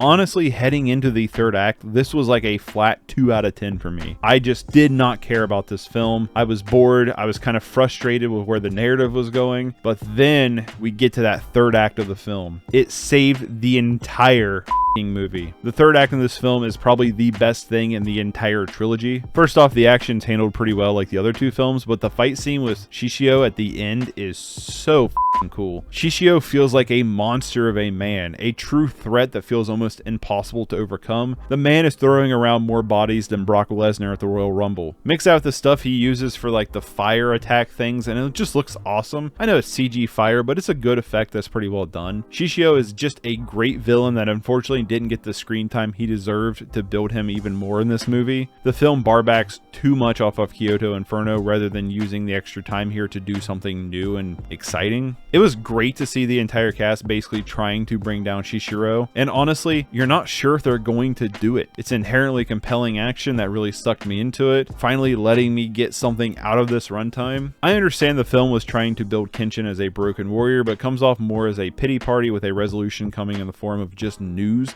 and not the actual character learning something. Sure, they try to tie that into the back end of the film that he actually did learn something, but I don't buy it. It's not genuine and it's not interesting. This time around though, I think this is probably the worst music in the series. The music just straight up feels like stock music and at times doesn't even sound well produced, almost like a low-res rip or something. It's distracting at some points. But like I said, this was like a 2 or a 2.5 out of 10 going into the third act, which really ended up turning the film into a 5 out of 10. That's just how satisfying that ending is. So yeah, I'm finally putting away the Rurouni Kenshin live action films. I'm glad I can finally cross these off my... Wait, there's 2 more Kenshin films released on Netflix?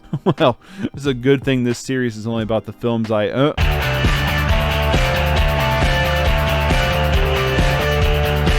Well, I did it. I figured if I was going to cover the original trilogy that I own, then I might as well cover the last 2 chapters of the film, or series as well. Rurouni Kenshin Final Chapter Part 1 The Final, which is a heck of a title, is part 1 of 2 films made back to back. The film begins with the supposed end of the Kenshin story. I say supposed end because at the time of writing this, I haven't watched Rurouni Kenshin Final Chapter Part 2, The Beginning. This time around, we pick up after the original trilogy as Anishi shows up with a vendetta against Kenshin, bringing Kenshin's past back to haunt him. This film plays into more of the backstory for Kenshin, actually giving way to Kenshin's character to grow and learn, but also allowing us as the viewer to dig a deeper insight into Kenshin's story and how he developed his life philosophies. It's basically what the third film tried to do, and you know what? God, if it wasn't better than the previous 3 films. This is some good samurai shit.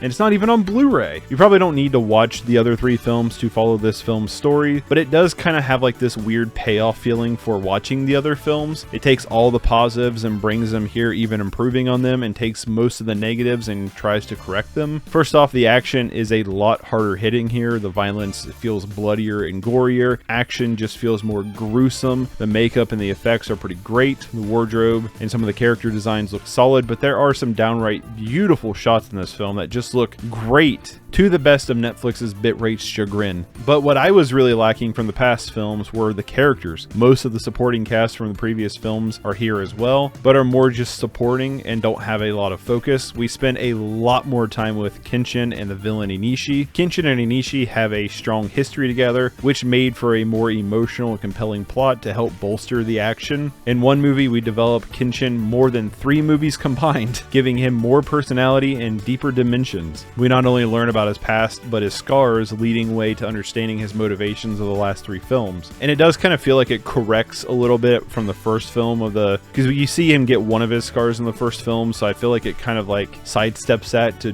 go into more detail to develop it more. His character now has depth, which allows you to latch onto him even more. It's a story about grief and forgiveness, a story about morals and principles blanketed around some badass and super fun samurai sword fighting. This leading to an ending that feels like a great send-off for the trilogy. It's a nice conclusion that feels like a reward for going through all of the other films, but that doesn't mean it's a perfect film. My biggest complaint really comes down to a couple of things. While I do think the music here is better than the original trilogy, it's still rather forgettable and at times feels like temp music. Another minor complaint was also like the zombie-like clan that worked with Inishi that just kind of felt way too cartoonish for what the film was going for tonally. The film feels a lot more grounded and scaled back, but then these guys just kind of stand here and it doesn't really clash very well. Like, yeah, it's not outlandish in the realm of the other Kenshin movies, but considering this film's tone and story and what they're going for in this film, it does feel odd and clashing. My biggest complaint would just have to be the Yakuza-like crime syndicate that's working with Inishi. It just really felt underdeveloped and only here to serve as a plot device for later in the film that kind of felt like it undermined the overall plot between Kenshin and Inishi. No spoilers, but there's a moment at the end with the boss, like, dude that I personally hated, and I felt like it took away from what the film was trying to build. Still though, I kind of went into this one without a ton of hopes, considering that even though I did like the original Kenshin film so far, none of them really had that razzle-dazzle, but here we are. I do think this is the best of the live-action Kenshin films so far, but we still have Chapter 2, Rurouni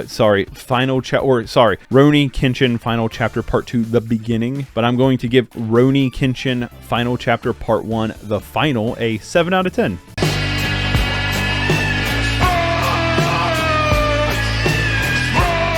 Finally, the 5th and last Rurouni Kenshin film, Final Chapter Part 2, The Beginning. This film being a prequel to the other 4 films, but also a tie-in counterpart with the 4th film. This time around, we follow Kenshin as we see how he got these scars, what led him down his path that he would end up taking in the other films of this series, from meeting and marrying his wife to how he became the feared Batosai that helped usher in the new age. I gotta be honest, this was my favorite of the entire series. Not only do we get all the positives of the other films, but they're elevated here. Much like in the last movie, they're constantly improving. The fight choreography is snappier and more fluid, the cinematography and framing is great, the lighting is on point, the violence feels grounded, consequential, and brutal, but we also improve on where the other films falter, just like the 4th film. We have a richer character in Kenshin, allowing us to fully explore him and get a deeper understanding of why he's the way he is that impacts the rest of the series. It helps elevate the rest of the series when you're watching Kenshin. There's an emotional core here between his wife about revenge, forgiveness, and trying to find peace. The looming war is set as a nice backdrop to allow political chess that impacts not only Kenshin and his relationship, but also the world they're living in. It feels like a believable world, and the shadow operations actually have sway. With all that glazing though, there are some noticeable issues. For one, the acting. The acting in this series has been good, but watching this one kind of made me realize that it's good for the stories that were being told. This film tries much harder to have much more emotional weight, and I'm not sure the acting is up to snuff to carry that weight. There were times that characters would be crying or upset that kind of felt unbelievable, like you are clearly just acting right now. The film can be serious and it can have some fun moments as well. But this film, though, is much more serious than the other entries when it comes to trying and reach that emotional peak that, even though it's trying, I don't feel like all the actors could quite get there. There's also inconsistent frame rates where the film would have nice, smooth, slow motion at points and then kind of choppy at others. This happens when you don't shoot in a high enough frame rate, and my guess is they didn't originally shoot some of these scenes in a higher frame rate and instead decided to make it slow motion in post, which can look jarring compared to the other times when it has nice and smooth slow motion. Some of the other films did this too, but I definitely feel like it's more prevalent here. Again, the music wasn't anything special, but it didn't stand out in any way, good or bad. The other thing that I really love about this film is that even though it's a prequel, it feels like the final chapter in the story. There's a nice sense of closure despite the film basically ending where the first film starts. By the end, it just felt like a complete experience and a great way to head off the series. Choosing to tie this in very heavily with the fourth film felt natural and smooth, which led way to kind of feeling like a nice final chapter in this Rurouni Kenshin live action franchise. That's a truly satisfying one, and I'm giving this one a 7.5 out of 10. The Kenshin movies have definitely had their ups and downs for sure, but I definitely had a good time with this trilogy. Or series, I don't know. What do you call them when they get to 5? I do wish the last 2 Netflix movies would get a physical release so I could own the full franchise, especially considering I think they're quite a bit better than the first 3. But this is how you adapt an anime or manga. Bye.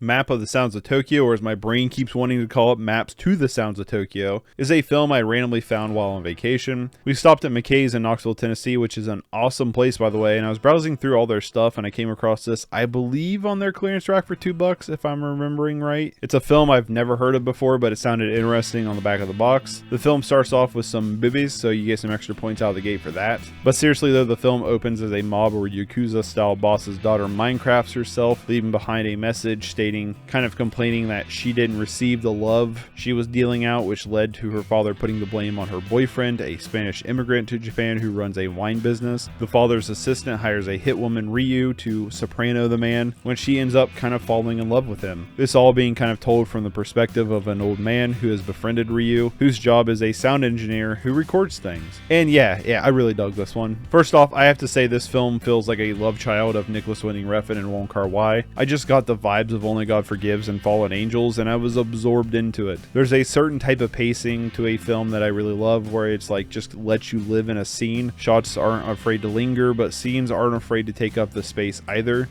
allowing you to kind of melt into this world that presents interesting characters, but also an overhead of danger. Put this with a backdrop of Tokyo, and I'm sold. The cinematography is interesting because it presents some striking imagery from its settings to lighting, but also willing to put its characters kind of off screen at moments, zoom in at parts, and allow a lot of negative space. And I'm not sure if that's on purpose. Don't get me wrong, I really like how the camera moves around the film, but it can also feel at times a bit amateurish at points. But it kind of just worked for me on a visual level. I will say that despite the lighting choices, I kind of did hate the color grading. It might just be this DVD, but the whites are blown out while the blacks are really mashed. Like I said, it could be the fact it's on DVD. I wouldn't mind trying to find a Blu-ray of this. It's a very contrasting image without much coloration outside of the lighting, which does kind of leave some scenes to visually be somewhat unappealing to me in terms of just the grade. But I will say another thing I really enjoyed was the sound mixing. If you watch this film with a decent sound system, you'll hear how the film uses Foley to accent moments in a scene to, in a way, map out the moments. But it's a nice attention to detail that's fun, even if it's not consistent throughout the film. The relationship between Ryu and David is one at points that can be hard to watch because it's a parasitic relationship that both partners are leeching off of each other for something else, which makes for some good interesting character moments. The characters feel natural and deep, while both leads give a good stoic performance to their broken characters. The story coming around at the end without spoilers, leaving you with a feeling that you've lived the story of the girl who was never in the film. If that makes any sense. Like, it would make sense, I think, if you watched it, but me saying that, I don't know how much sense that makes. It'd be much easier to spoil the film, but I'm not going to, gosh darn it. But it really did leave me with this feeling that I experienced something through osmosis that I really haven't felt from a film before. Not in this way or in this sense, I guess. Sometimes it really pays off just to pull something off a shelf and look at it when you have no idea what it is. I do that all the time, and while it's truly a gamble, sometimes you'll end up getting the maps of the sounds of Tokyo. I personally got a new favorite that I can see myself watching multiple times. Now I will concede though, even though I love this film, I know some wouldn't because of its pacing, but it just checks all the boxes for me that I love in a film, how I'd want to make a film and how I'd want to present a story. So I might be a little bit biased on this one. I definitely feel like this is like one of those movies that I would want to make, if that makes any sense. I'd still definitely recommend it though overall, but it does seem like the reviews are a little mixed on this one, but for me it's an 8 out of 10. Could definitely go up on a second viewing, could go down, but 8 out of 10.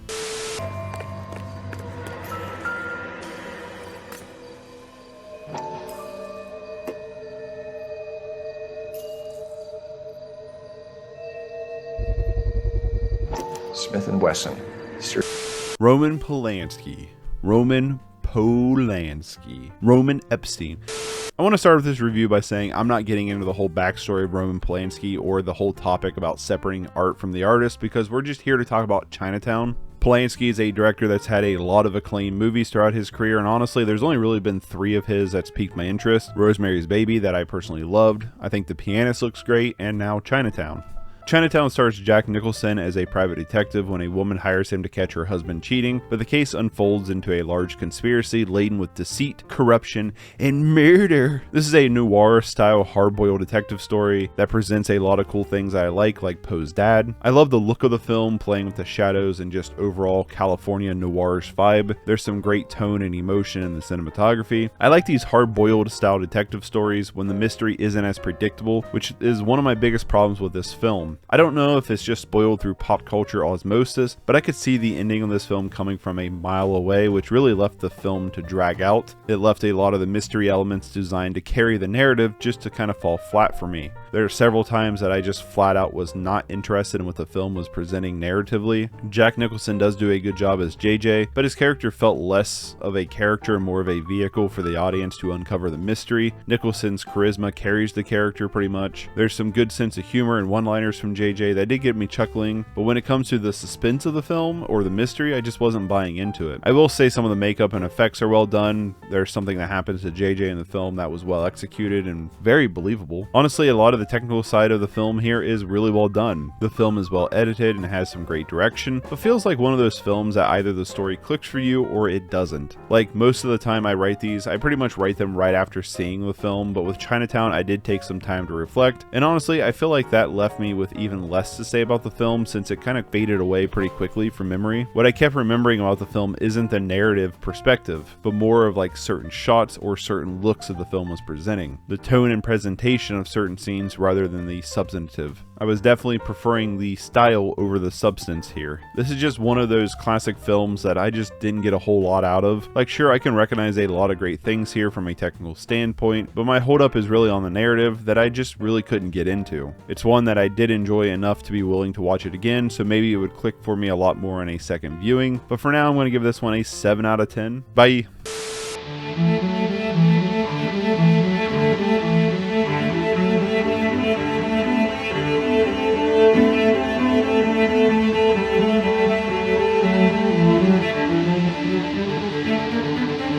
The Brain, and no, not that one, yes, this one. The Brain from 1988. This is a film that I hadn't heard about before, but a buddy got it for me, so thanks homie. Preemptively, I have to say that I always feel bad when someone gets me a movie that I just don't absolutely love, and that's kind of the case here. Like, I didn't absolutely hate this, but I didn't absolutely love it either. The film is an 80s low-budget sci-fi horror film about a high school student who's a bit of a troublemaker and is sent to a TV psychologist's institute, with a lot of S's for me, where the psychologist is trying to brainwash him and his TV show's audience because of a giant alien brain kind of controlling him to do so. The premise is here, but this lies in that genre of a party movie. Not one that you get together to do a party viewing, but one you kind of throw on in the background of a party. Something for people to glance at here and there, enjoy some of the goofy kills and whatnot. I will say though, with that being said, the opener to this movie is a straight up banger. It really felt like the film was going to open into something really surreal, but it kind of just developed into a pretty generic film that never really hit that peak again. Characters are dumb and make dumb decisions. Characters' choices feel like only to move the plot along. Characters are very one-dimensional, but I will say my favorite character, without a doubt, was the Brain. It's a real puppet and it looks kind of goofy, but I loved seeing it on screen. It was just cheesy and a lot of fun. There's not really a bad premise here. You actually have the bones to make something really weird and interesting. Like, give this to one of the Cronenbergs, you know what I mean? Like that opener where the girl doesn't know what's real, you have an actual set move in on her. You're not sure if this is a delusion or not, but everything's practically done and it's great. It really stuck with me after the film, where pretty much everything else after this scene is pretty forgettable. I don't really have a lot to say about this one. It's very forgettable besides a couple of aspects of the film, but it's not like an unfun watch either. It kind of lives in that genre of being a decent background movie and nothing else, and I, like I said, would love to see someone like maybe give it to Baby Cronenberg or something to direct, or another, like, you know, another director that can kind of delve into that body horror, because there is like some interesting bones here that could make for a really cool and trippy movie that unfortunately this movie didn't do. But that opener was sick.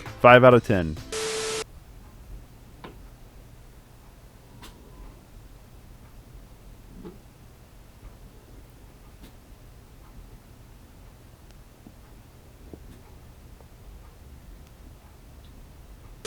Day 29 is Inferno by Dario Argento. Argento already made his appearance on this year's 31 for 31 in the leading performance in Gaspar Noé's Vortex, but now he's here as a director. Or, well, I guess maybe he's just credited as the director. According to IMDb trivia, a lot of the movie was actually handled by Mario Bava, and apparently Dario Argento wasn't even on set that much for the film. I'm not sure how true this is, but it sounds like a somewhat chaotic shoot. Even if that is true, this does feel very much like an Argento film from what I've seen. Argento being a director that I've really been sleeping on because I've really enjoyed all of his films so far that I've seen, even if I've only seen a few. Inferno, though, is a light sequel to Argento's Suspiria, which is definitely a solid recommendation. I say light sequel because it's 100% a standalone movie. It's the middle piece to the three Mothers trilogy, where each film explores a particular mother who is basically an evil witch. The film opens on a young woman going missing and her brother coming to New York to find out what happened to her, going to the building the sister lived in that ends up being home to a powerful witch.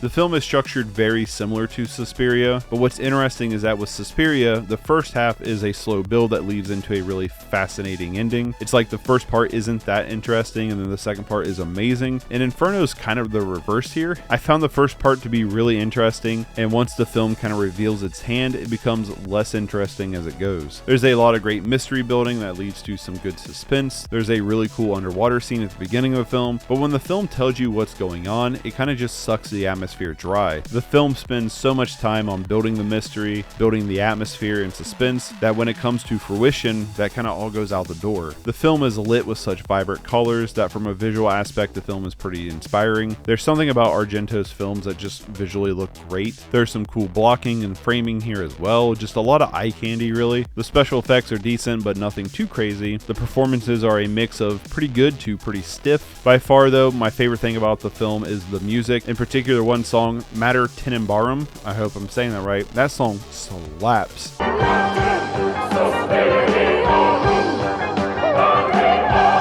I've actually been listening to that song quite a bit on rotation since watching this film. It just is a banger. And by the way, when I talk about Suspiria not enjoying the first half as much as the second half, I did find the first half to be interesting enough to get to that second half. They were building a lot of interesting things that just led to a really crazy and awesome finale, where here I feel like the ending, the twist or the reveal at the end of the movie is much less interesting than that first part. But I'm just trying to compare structurally what I'm, comparing the two, where Suspiria had the slower first act into the really awesome second act, where this film had the really awesome first act that led into a lesser second act. That makes any sense. So yeah, I really enjoyed the first half of the film. The thick building atmosphere mixed with the gorgeous color palette just pulled me into the mystery. The way information was being given allowed you into the headspace of the main character, which allowed you to get into the lead character very easily. I just wish it did something more interesting with the back end. I don't know, there's just something about the cover of this film that always made me want to check it out, and I'm glad I finally did. I need to watch more of Argento's stuff, and I'm giving this one a 7 out of 10.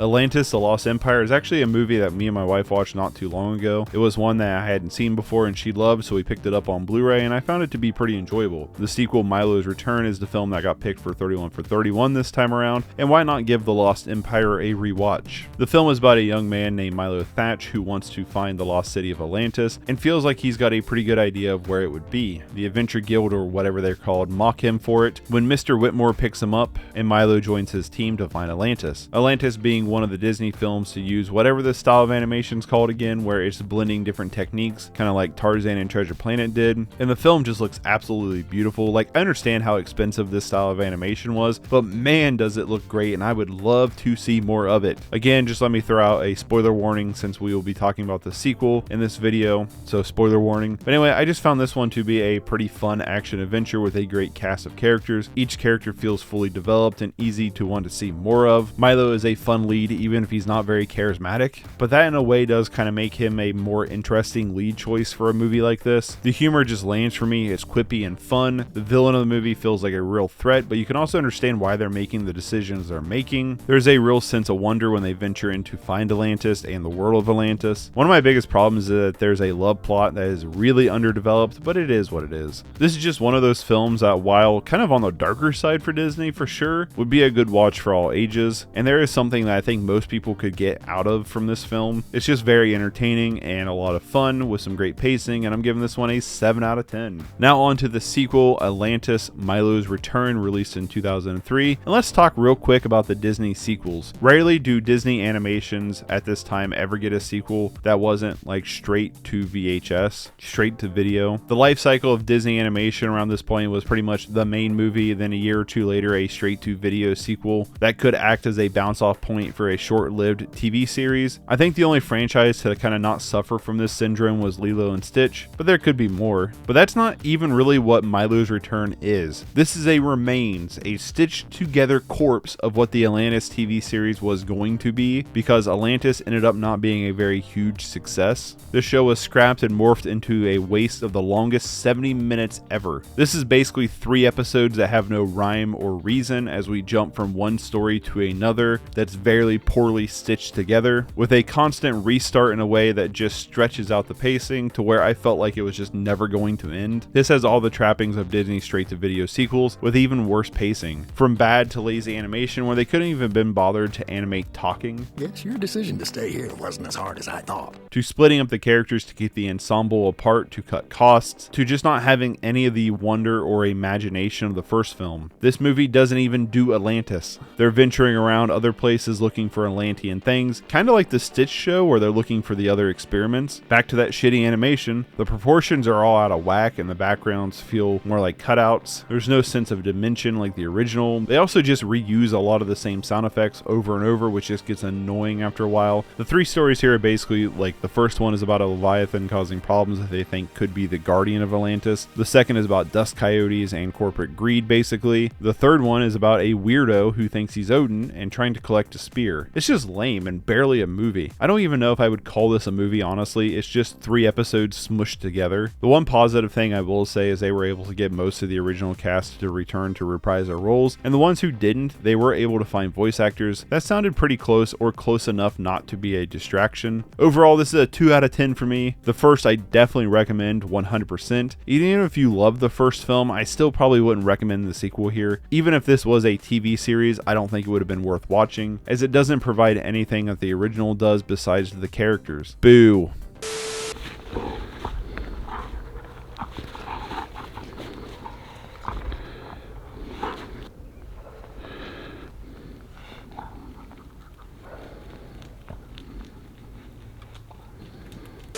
Somehow, after all these years, I never watched The Exorcist. Until now.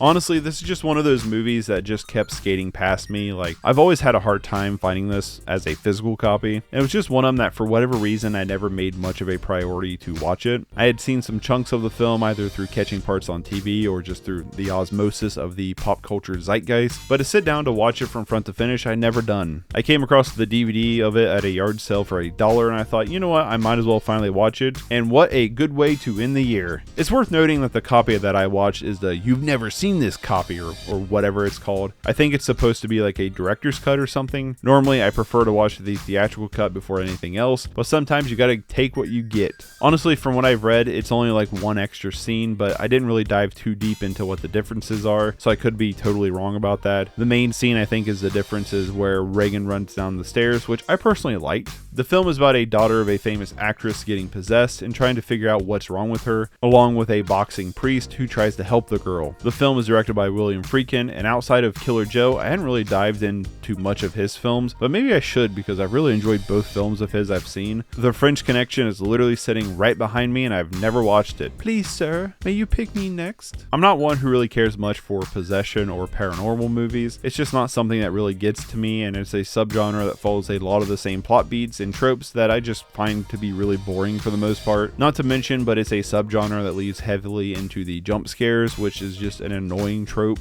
Boo. Did I scare you?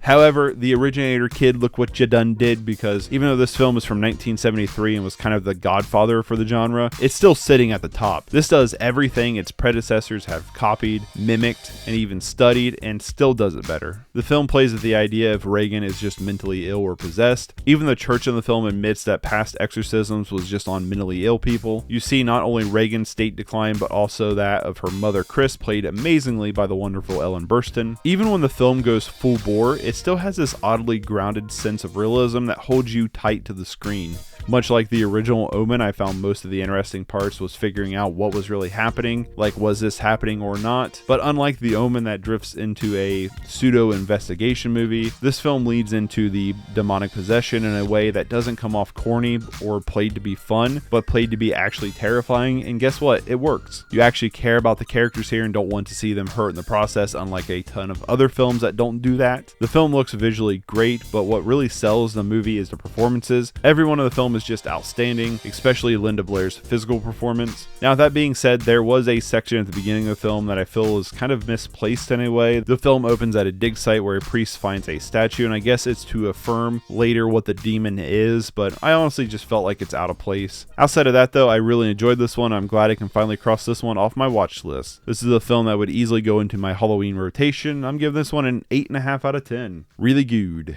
Alright, so 31 for 31 is finally done. It was actually 46 for 31. Yeah, every trilogy I got picked could have got picked. I think I'm going to start this earlier next year so I don't have to cram as much. I hope you enjoyed this year's 31 for 31. I had a great time. Kind of a wide variety of movies. Some that I really love, some that I really didn't. I finally got to cross off several things off my watch list that's been on there permeating for a while. So that's pretty cool. But now we're in that part where I do my top 5. Now I do want to say this year's top 5 is a little bit different because there are movies that are not in my top 5 that rated higher than some of my movies in my top 5. With that being said, this top 5 is my top 5 films that either I can't stop thinking about or films that I really liked but had some issues with and rated them maybe a little bit lower than others. I will say you will not see The Exorcist, any of the Good and the Bad and the Ugly trilogy, the Dollars Trilogy, or Raising Arizona here, even though I gave them high ratings, along with something like Nomadland. Really enjoyed those films, highly recommend them. I will definitely be watching them again. But again, these top 5 are 5 movies that I haven't stopped thinking about. My number 5 is The Congress, or Robin Wright at the Congress. This is my number 5. I literally have not stopped thinking about this movie. That scene with Harvey Keitel gets to me every time I watch it. I feel like this is more relevant now than it probably was at release with all the AI stuff going on. The animation is really interesting, and it's one of those ones where I feel like on a second watch this is going to go up in rating wise for me, and I've been recommending it to people left and right. So my number 5 is going to go to The Congress from Robin Wright. My number 4 is probably, I don't think it's the best movie I watched of 31 for 31, but it's probably one of my favorites, which is why it's in my number 4, is because I do think these other films are technically better, but I really love this movie, and that is Map of the Sounds of Tokyo. This was a complete blind buy from McKay's when we was on vacation, and I'm so glad I picked it up because I really love this one. I can't wait to watch this one again, honestly. I really enjoyed it. I kind of wish there was more like special features. I would love like a director's commentary or something like that. I don't believe this is on Blu-ray. I've looked. It doesn't seem like this has a Blu-ray release, which really sucks because I do feel like the compression of the DVD is kind of what makes the film look a little bit worse than what it actually is supposed to look like. Again, this is one of those movies that I just kept thinking about. Out of all the movies I watched, this is the closest to a movie that I personally would want to make. Really loved it, and again, another one that I've been recommending to people. My number 3 is, it's Angst. This movie has bored board drilled a hole into my head. Really great stuff. Visually, I think it's amazing. Really like what they did with the visuals here. Really glad I can finally cross this one on my list, but also pretty disturbing. And again, one of them that's just left an impression with me. Another movie that I would, obviously all these I would super recommend, but another movie that I've recommended to some people. Just really great stuff. And it's another one that I don't know if it would actually go up on another rating, another watching, I mean, but I would 1000% watch this again. I would like to rewatch this actually sometime soon. And yeah, just really liked it. Ton of special features on this thing, including you can have a introduction with Gaspar Noé, which is what I did when I watched this the first time. A featurette with Ewan Leder, who is the lead actor. Interview with the director. Interview with the cinematographer, audio commentary with the director, 40-page booklet, including a bunch of interviews. So a lot of cool special features. I mean, it could be cooler, but definitely want to check some of those out. So Angst is my number 3. I do feel like my 2 and 1 are pretty obvious if you watched every episode in the series. My number 2 being Donnie Brasco. Not only did I give these last 2 movies a 9 out of 10, the highest ratings of the full year, but I also adore these movies. Donnie Brasco, 1000% will be watching this again. I love mafioso crime thrillers, and I do think Johnny Depp and Al Pacino give stunning performances here that should be up in the conversation of their greatest performances of their career. Al Pacino especially, not saying Johnny Depp is a slouch either, but Al Pacino is so good in this. Really loved it. Really good. I do want to try to pick up the theatrical cut instead of just the extended cut and see if I like it even more. So I am going to be on the lookout for the theatrical cut of Donnie Brasco, but for right now, my number 2 and my number 1 is... I know I've said this with most of these, and every one of these I haven't stopped thinking about since I've watched them. I mean, that's true. I keep thinking about these movies. This is a movie that made such an impression to me. I don't think there's been a movie I have within like the first act of the movie started texting people, hey, you should watch this, like I did with this one. And that is Sword of the Stranger is my number 1 for this year. I think this movie is fantastic. The animation is absolutely beautiful. It's very similar to something like the Dollars Trilogy, if you want to do like a Man with No Name kind of thing. Not a lot of special features, production report, cast interview, pilot film, whatever that means, battle animatic, theatrical trailers, TV commercials, and trailers. So I would be willing to check out whatever this pilot film is. But yeah, beautiful animation, really stunning action set pieces, really cool story, really interesting twist toward the end. And I just keep thinking about this movie as well. Awesome, super fun, super engaging, very well put together movie that I really loved. And that is my top 5 for this year's 31 for 31. Like I said, The Exorcist, Raising Arizona, the whole Man with No Name trilogy, Dollars Trilogy, whatever you want to call it, could also have been in my top 5. And actually, they originally were my top 5. So when I was writing the reviews out and I got to the end and I had watched all the movies, I originally wrote out a top 5 and had kind of filmed it differently. But I decided that, you know what, I don't know if that top 5 is really reflective of what my real top 5 is. They're just my top 5 like highest ratings, right? So I really started to think about it, and to me, these 5 films have left such an impact on me, on not only inspirational in terms of like filmmaking, but also just being a little bookworm in my head, you know what I mean? So really love this stuff. There is, on the special features, I didn't say anything about this, but there is a commentary track featuring the director and an interview with Robin Wright. It's pretty much it. So definitely want to check out the director's commentary on that. But that's my my top 5. This has been this year's 31 for 31. It has been a beefy, long trudge, but we are here at the end. If you want to support me, you can consider becoming a member here on YouTube or a Patreon. There's a link in the description down below. There's also a join button down below.